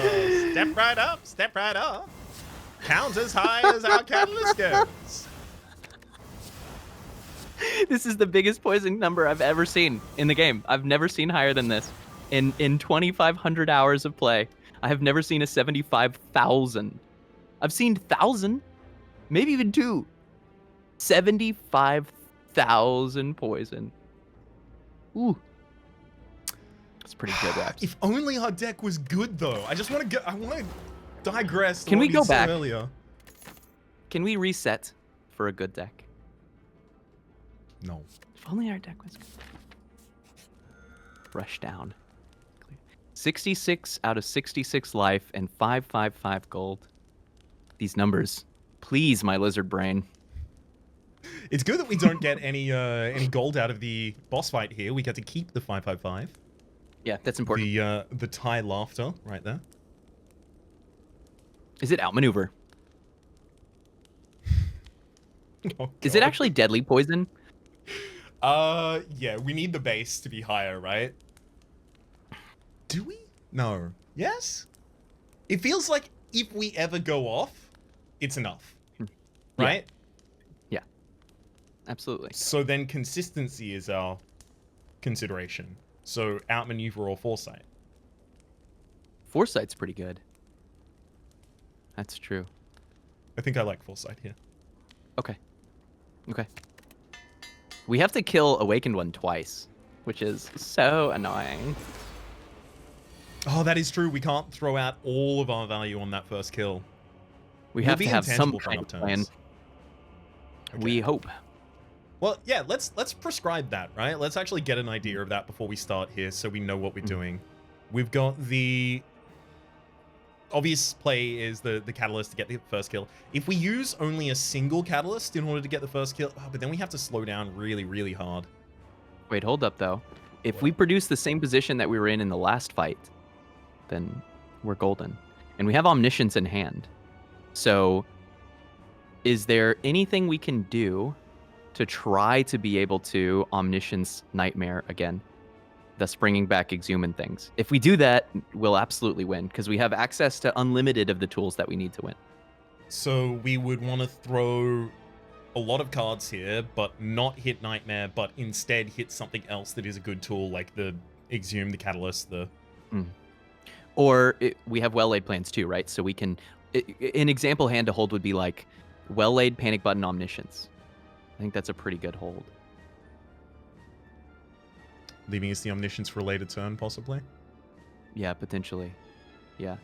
And we have Headbutt too, so we certainly could ditch any number of things here. It's true, it's just there's nothing we want to put directly back atop the deck in order to Headbutt right now. And if we successfully Nightmare Exhume, as we've proposed, we can always bring back Omniscience as well.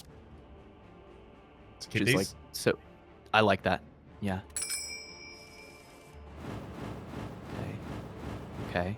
There's the Nightmare. Okay, which means Nightmare will soon be behind us.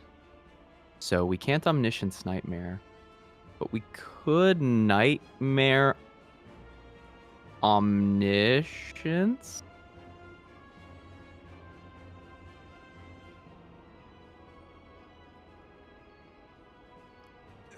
Yes?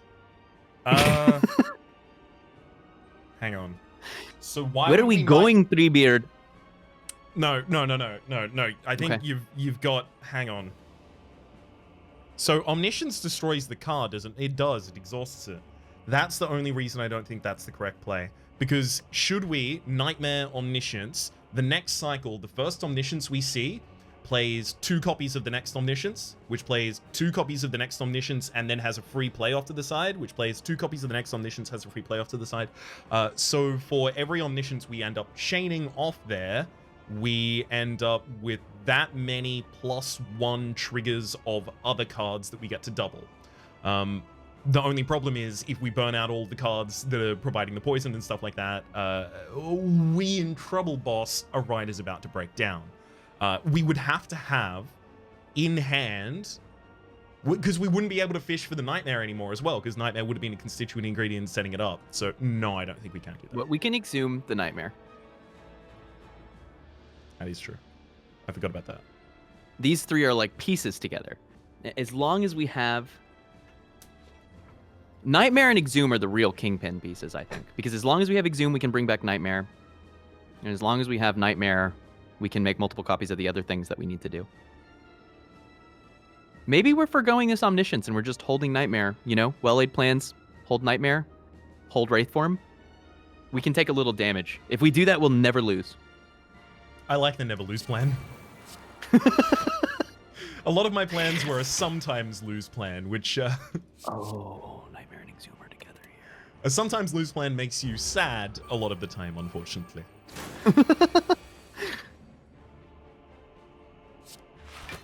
Got him. Exhume being 1 cost is acceptable. Corpse Explosion's here, nice. I think that gives us the kill on these chumps early. Not intangible next turn. Catalyst is still not here.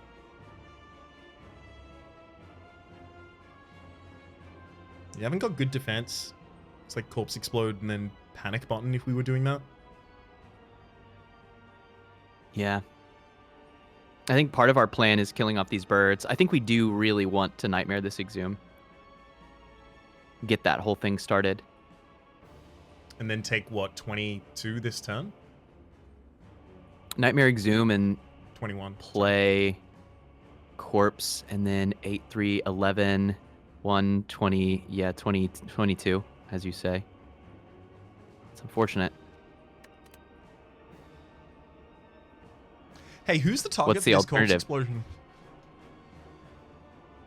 Gosh, it might... Could it be the bird? Because if it is the big bird in the back line, we've got the Catalyst upcoming. We could try and hold on to tools like Nightmare, so then it's Corpse Explosion. How many Nightmares would it take? Well, we wouldn't be winning next turn if we're holding Nightmare. We would want a Nightmare Exhume, and then if it's a 0-cost poison, we'll win.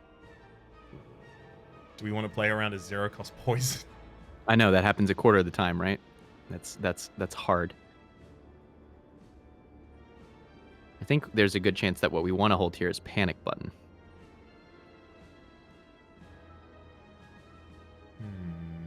I like that play. I like Nightmare Exhume, Corpse Explode, the Awakened one, hold Panic Button. It's good. I worry about how much health we're trading away. I guess we do full heal after this floor anyway, right? So it doesn't matter. We full heal. We've got 15 more health and potions if we had to use them. And once we get to Wraith form, we'll never die. As long as we could find go our down to way 1. We're okay. Yeah. That's the ticket.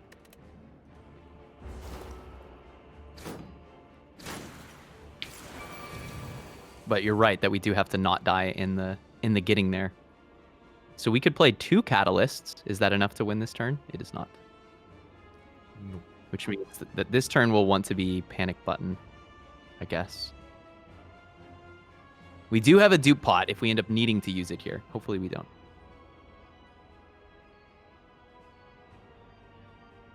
So we panic and Catalyst here, and then leave ourselves with whatever the Exhumes roll in the next cycle, but at least they're pulling back a 1-cost Catalyst. Yeah. Yeah, and we can carry 2 forward if we wanted. Okay. Gosh, we're going to have to kill these cultists, aren't we? No, they're going to die to the Corpse Explode. We're going to just try and find... I mean, look, this turn, we have to find a way to defend ourselves in some way. Uh-oh. Huh. Free madness. No, this is good. We have a Panic Button. We can... 0. We can't use it this turn because we just played it. Yep. Okay. So... 183. So... We're okay. What we have to do is Corpse Explosion, Exhume Catalyst, and dupe it with our potion. It's not ideal, but it works. I would... Ooh. We don't... We... Yeah. Nice. Now we don't have to use the pot. I really, really want to save that pot. It's going to be so important in the boss fight. Yeah, right? That's ideal.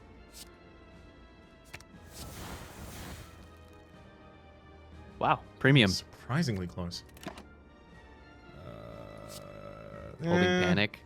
I would drop that Exhume. Yeah, I agree. Yeah, I don't really want it to cost there. Hold Panic and Blade Dance. Hit Panic and Headbutt or something like that.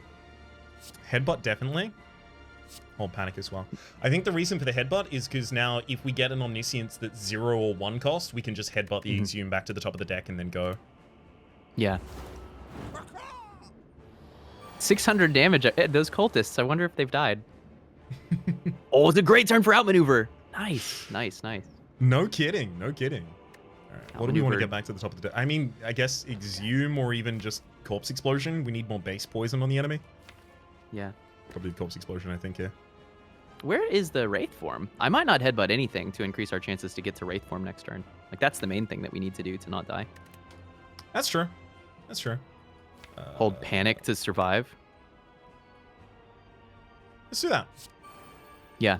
I like Deadly Dagger, Survivor, Hold Panic, Carry On. Carry on. Ooh, gotta get that one little Ting Shop proc. That's going to be the one that makes the difference, you see. You just never know. I mean, I'm glad we have neutralized, I guess, at this point as well. Mm-hmm. Oh, so are we neutralized, dodge, don't panic? I'm trying not to. I appreciate you saying it anyway, though. Is it time to exhume? Yes. Yes, we exhume Catalyst on this turn and carry it. Because it's guaranteed to be 1 cost. Carrying it. I like that. We could also exhume the Nightmare so that we could Nightmare more exhumes. I guess that would have been very good too, huh?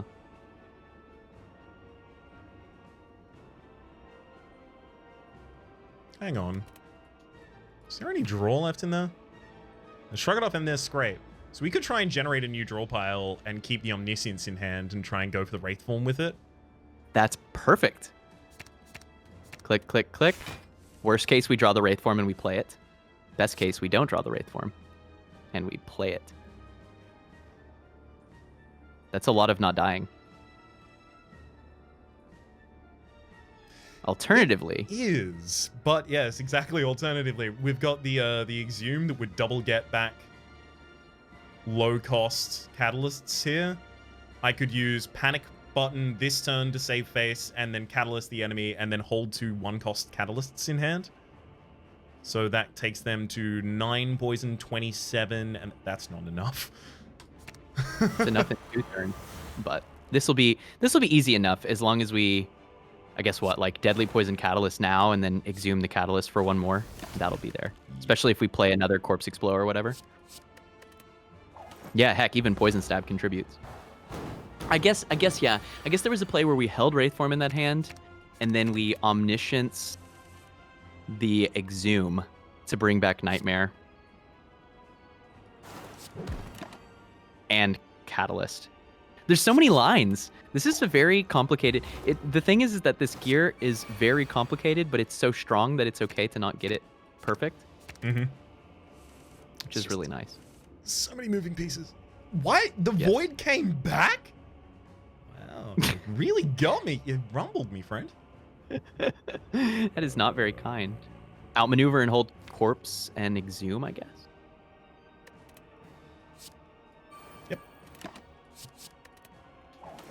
I'll have to do. This looks close, but with many turns of no more damage forever, so we'll be fine. I mean, the only trouble here is that ideally, before we kill, our Incense Burner is on 4. Really? That's as many turns away from now as it could possibly be.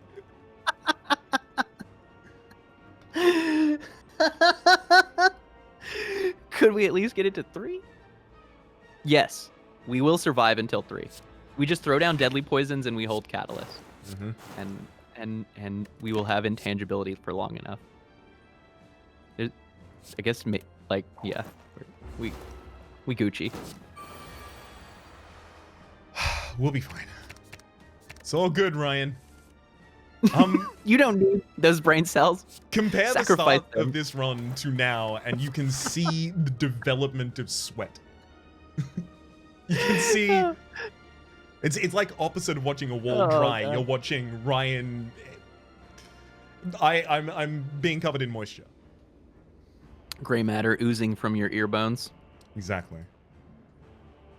We don't need to do it this turn either. Scrape, how'd you do? Woo! Look at Scrape go. Yeah, look at Scrape. Scrape's balling out.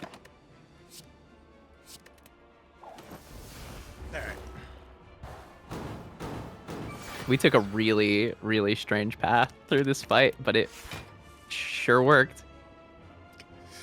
Yep, it was weird. I can totally guarantee that. Confirmed. So we catalyst. Oh, we got to enough poison. We catalyst in 2 turns. Nice. Maybe we even catalyst in 3 turns because we have panic button. It's true. No, but we win next. We win next turn anyway, unless we can heal the boss. End of its. Yeah, okay. That is not going to work. It's exactly one. It's exact damage as well. Rude. 3's good. 3 keeps us from shield. No. Big hit. No, decrease of poison. We are 100%. Fine. Oh. We get to do it. We get the 4. Rhapsody, you're a genius. You did it, Goku.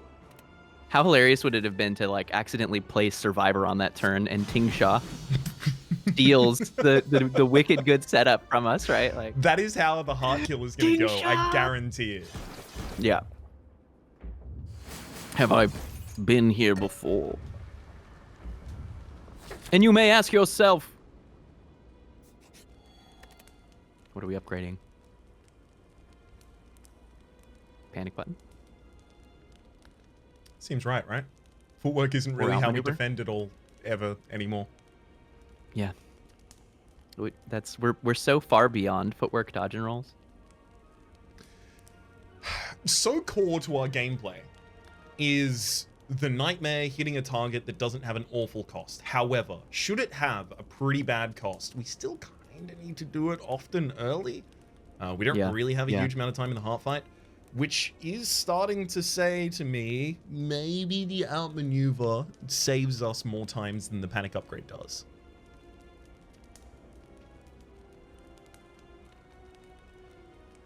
It's possible. Regardless, we can upgrade one in the middle of the fight anyway. We've got turns. In some ways, Awakened one was our nastiest fight because you have to kill it twice.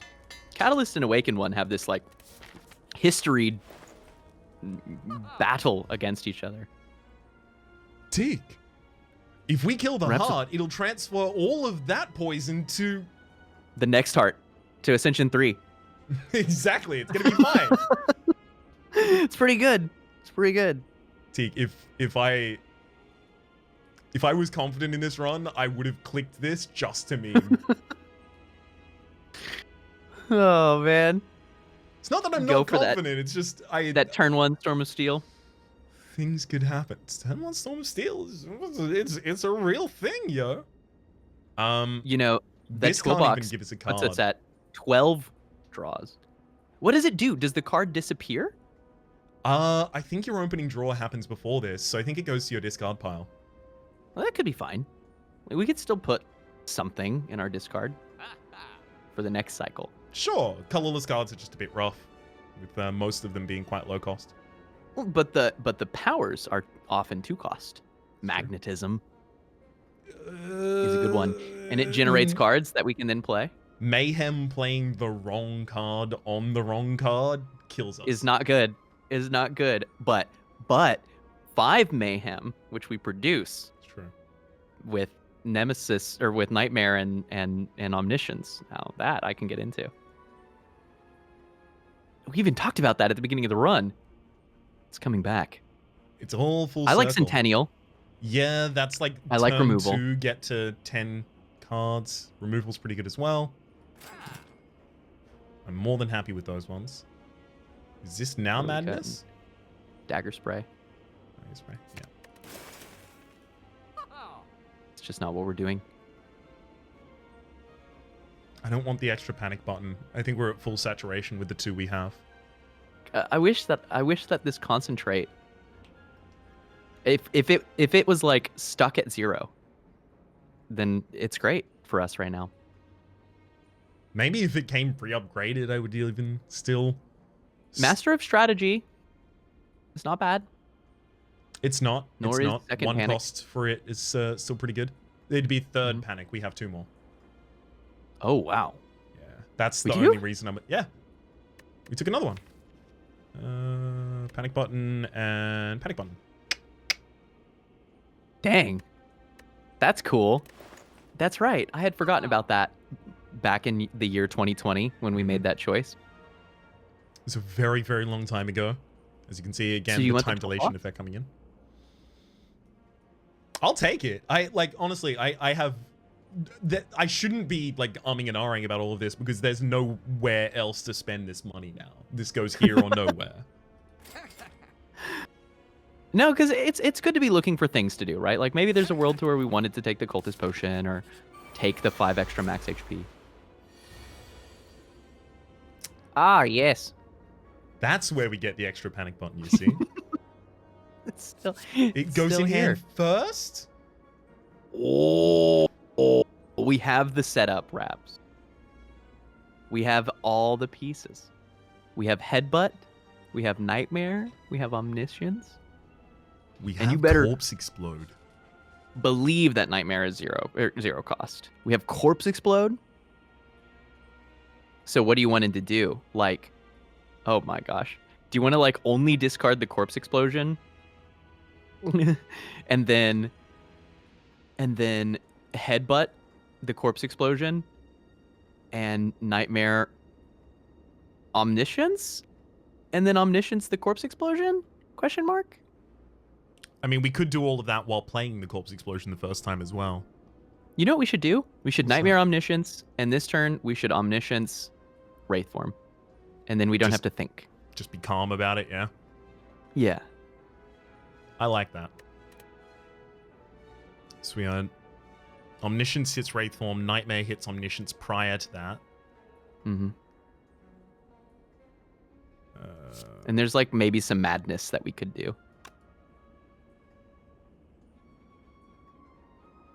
Are we Although I'm using not sure Panic for Button it. to... Oh, yeah, Panic Button's the defense this turn. So yeah, Madness could totally go out then. Let's do it. So Corpse Explosion goes out first, because we're Nightmaring Omniscience, so we want Omniscience to be the lower cost. Smart. Unlucky. We'll allow it. Dim sum. Never heard that. I guess we didn't have to block this turn. Oh, We can Headbutt Corpse Explode Of course. for more explosion. I guess that means we could have Corpse Exploded this shield, but it certainly won't matter. The only thing that matters now is making sure... Even that doesn't matter. Usually you want to make sure that Incense Burner is not at 2 or 5, but that doesn't matter because that is only a thing if it's your only source of apparition. Okay, we whiffed on one of those. Omniscience, the Exhumed. Nightmare and Catalyst and That was a complicated way to fetch it. That was a complicated seek, Teak. That's what we just did there. Seeky Tiki. Incense Burner on 1 is kind of sauvage, but we should be okay. Yeah, that might not have been the way we wanted to go with that. I was too keen on ending the fight, frankly. It was fun to end that fight. More Panic Button?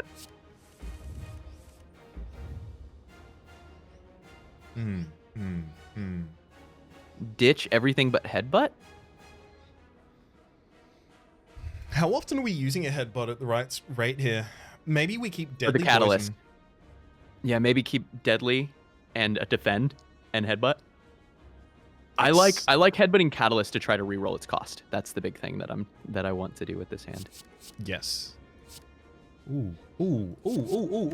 Hang on 1 second. Mm-hmm. Is it ever... Do you pot the Headbutt to put both Exhume and Catalyst back atop the deck? That looks like a pretty reasonable play to me. Okay. You don't And need to play- overcomplicate it, just send them. Ooh, now we do have to overcomplicate it. We might be dupe potting this Wraith form. Mm-hmm. So we're dupotting the Wraith form. Where does the rest of our damage come from? So Nightmare and Omniscience still remain in the deck. We don't get to hold the Headbutt for the next turn. So what, we spend a cycle not doing any damage? We can do that. Wraith form's comfy with us doing that. It's just, is that going to be all the intangibility we need? We could hit the upgrade on this hand and then throw out a Madness first and see if it hits something good for us. That's not bad. Defend Is there goes something else first, that we though. really want to upgrade? No. I mean, only Nightmare to try and reduce it to 2 cost from a 3 cost, and that's so minimal.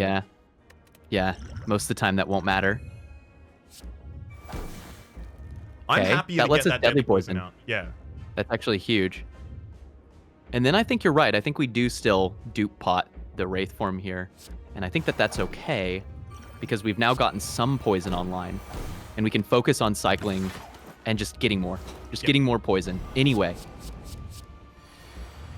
We've got the excess 3 draw this turn when we take damage, which we can actually force ourselves to do immediately with the Foresight. Do you ever nightmare this Foresight? Would you like nightmare a Foresight? Would you like to scry 12 every turn? Well, I mean, if we play the first Foresight as well, it's 16. Oh gosh, you're right. They're upgraded.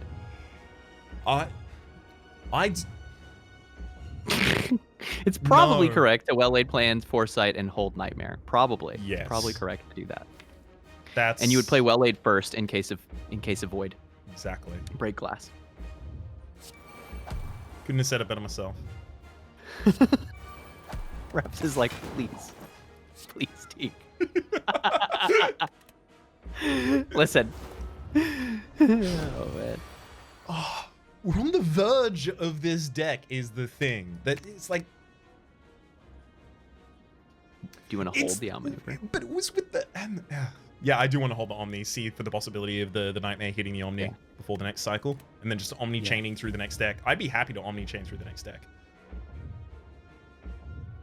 Oh, we got a bunch of 0-cost poison. Nice. Mm-hmm.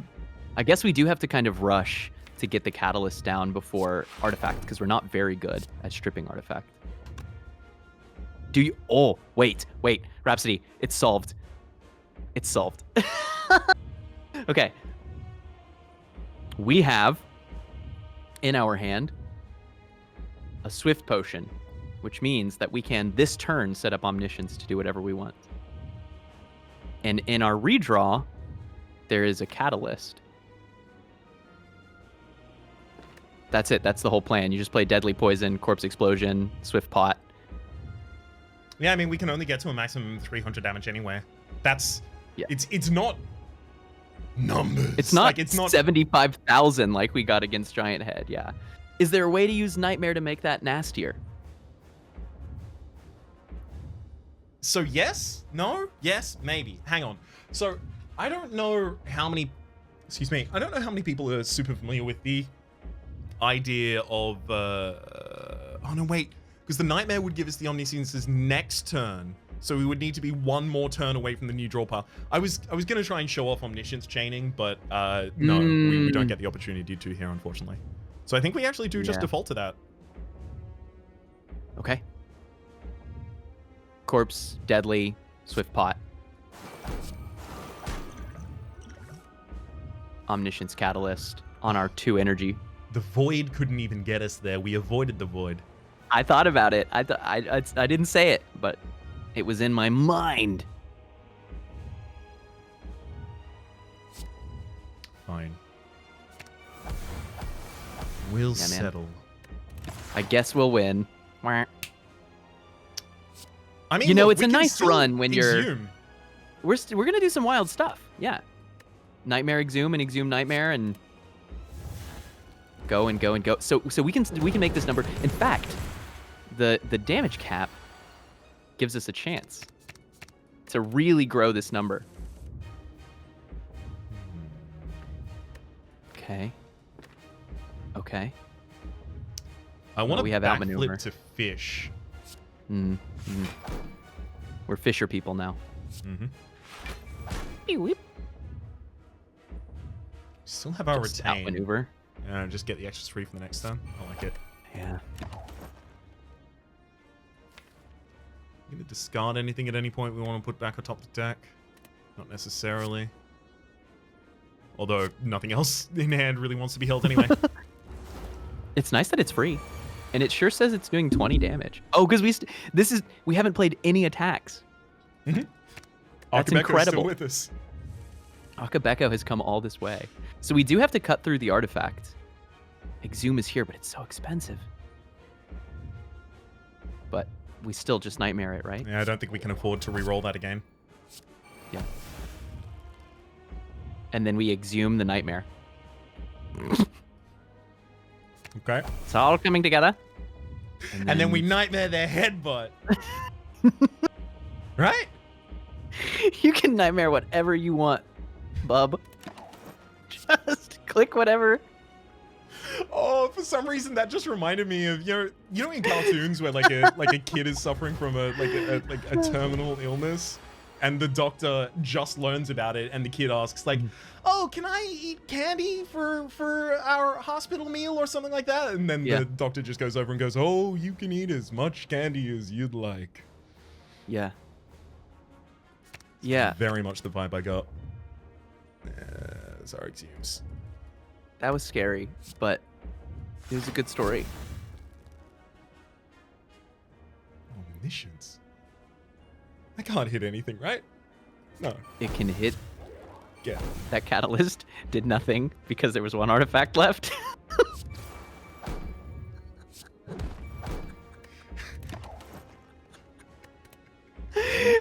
we can get the Ting Shot kill, maybe.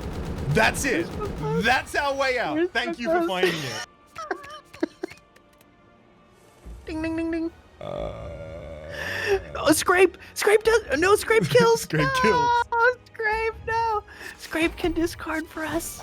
You were supposed to killed with the Scrape. It still counts. GG, Rhapsody. GG. Okay. For real though. In a million universes, when you sat down and you picked up your cup of joe, and you took a sip and you thought, I'm about to have a Ascension 2 silent run today in this ladder streak. Was this in any of those universes? Oh, I knew we were going to get this exact deck. Yeah, definitely. Of course not. It was ridiculous. Mine was... Omniscience, Nightmare, Exhume. Wow. I was very much going to try and lean heavy into Shivs. That was going to be my Prismatic Shard. I'm down. I was down. Like, you can do it now. It's very strong. Now I gotta go to the end screen so I can actually pull the deck back up. That run was sweet, dude. It was ridiculous. I saw a lot of things in that run that I have never seen. I have always known that Exhume and Omniscience and Nightmare were strong, but I have never once considered how powerful they could be together, because that's 3 different classes. I have never seen 75,000 poison. Ever. Maybe on a Reddit post or something, okay? But I've never produced it because even the most degenerate silent deck is like nightmaring a catalyst and doubling it with burst. Right? So you're like five catalysts off of 10 or something, you know. It's a big number, not that big of a number. The only times I've even come close have been situations where like the base number before I started using catalysts, or rather I'd already used a catalyst, but the enemy wasn't in lethal range. And so like, you know, a giant head that already had 300 poison on them, and then I have a turn like that, and then you go astronomical. But even then, I still don't know if I've seen more poison than that. I don't know if it's a tracked stat even. I don't believe it is. I have no clue. That was completely unheard of. And it started so strong. I would not have ever suggested that Prismatic Shard. I almost never buy this relic. I think it's paying to make the game harder, usually. Your ceiling goes up because cards become degenerate when combined across classes, but it's usually rares that unlock that. Juggernaut and other classes producing block with things like Frost and Afterimage, or, you know, Omniscience across class, right? But those are rare cards, so who knows what you're going to get? The colorless are nice. But yeah, you're spending money and losing value now to increase your variance, like you said, right? I can spend money to be 75% less sure in my win, but we picked up Warp Tongs, Tori, Incense Burner. That is such a strong start. Yeah, we just have like a very good core there, and we had enough poison in the deck already to be sure of our ability to scale damage through the mid game, and so that was the only thing that put me to where it was like we can get away with this. And then we got a Wraith form, and then we just kept getting silent cards. Would we have gotten away with that without the Wraith form? Yeah, it's a good question, and we transformed into this. That's the thing, because like I'm thinking about it. I'm thinking about the inclusion of all these tools together, right? And Wraith form is the reason we had the ability, the vast majority of the time at least, to put all of those together. Without Wraith form, that deck would have needed to cut so many more cards. But it's a flap of the butterfly wings, right? Like, what do we find in the world where we don't find Wraith form? It's so hard to say. And what are we picking that we didn't pick because we had the Wraith form? We were offered a lot of cool cards through Acts 2 and 3. Crescendo is a great example of a card that is very, very strong cross-class. Watcher was a huge buff to Prismatic Shard because stances in both directions. Watcher getting attack cards from non-Watcher classes and non-Watcher classes picking up sources of wrath is very, very strong.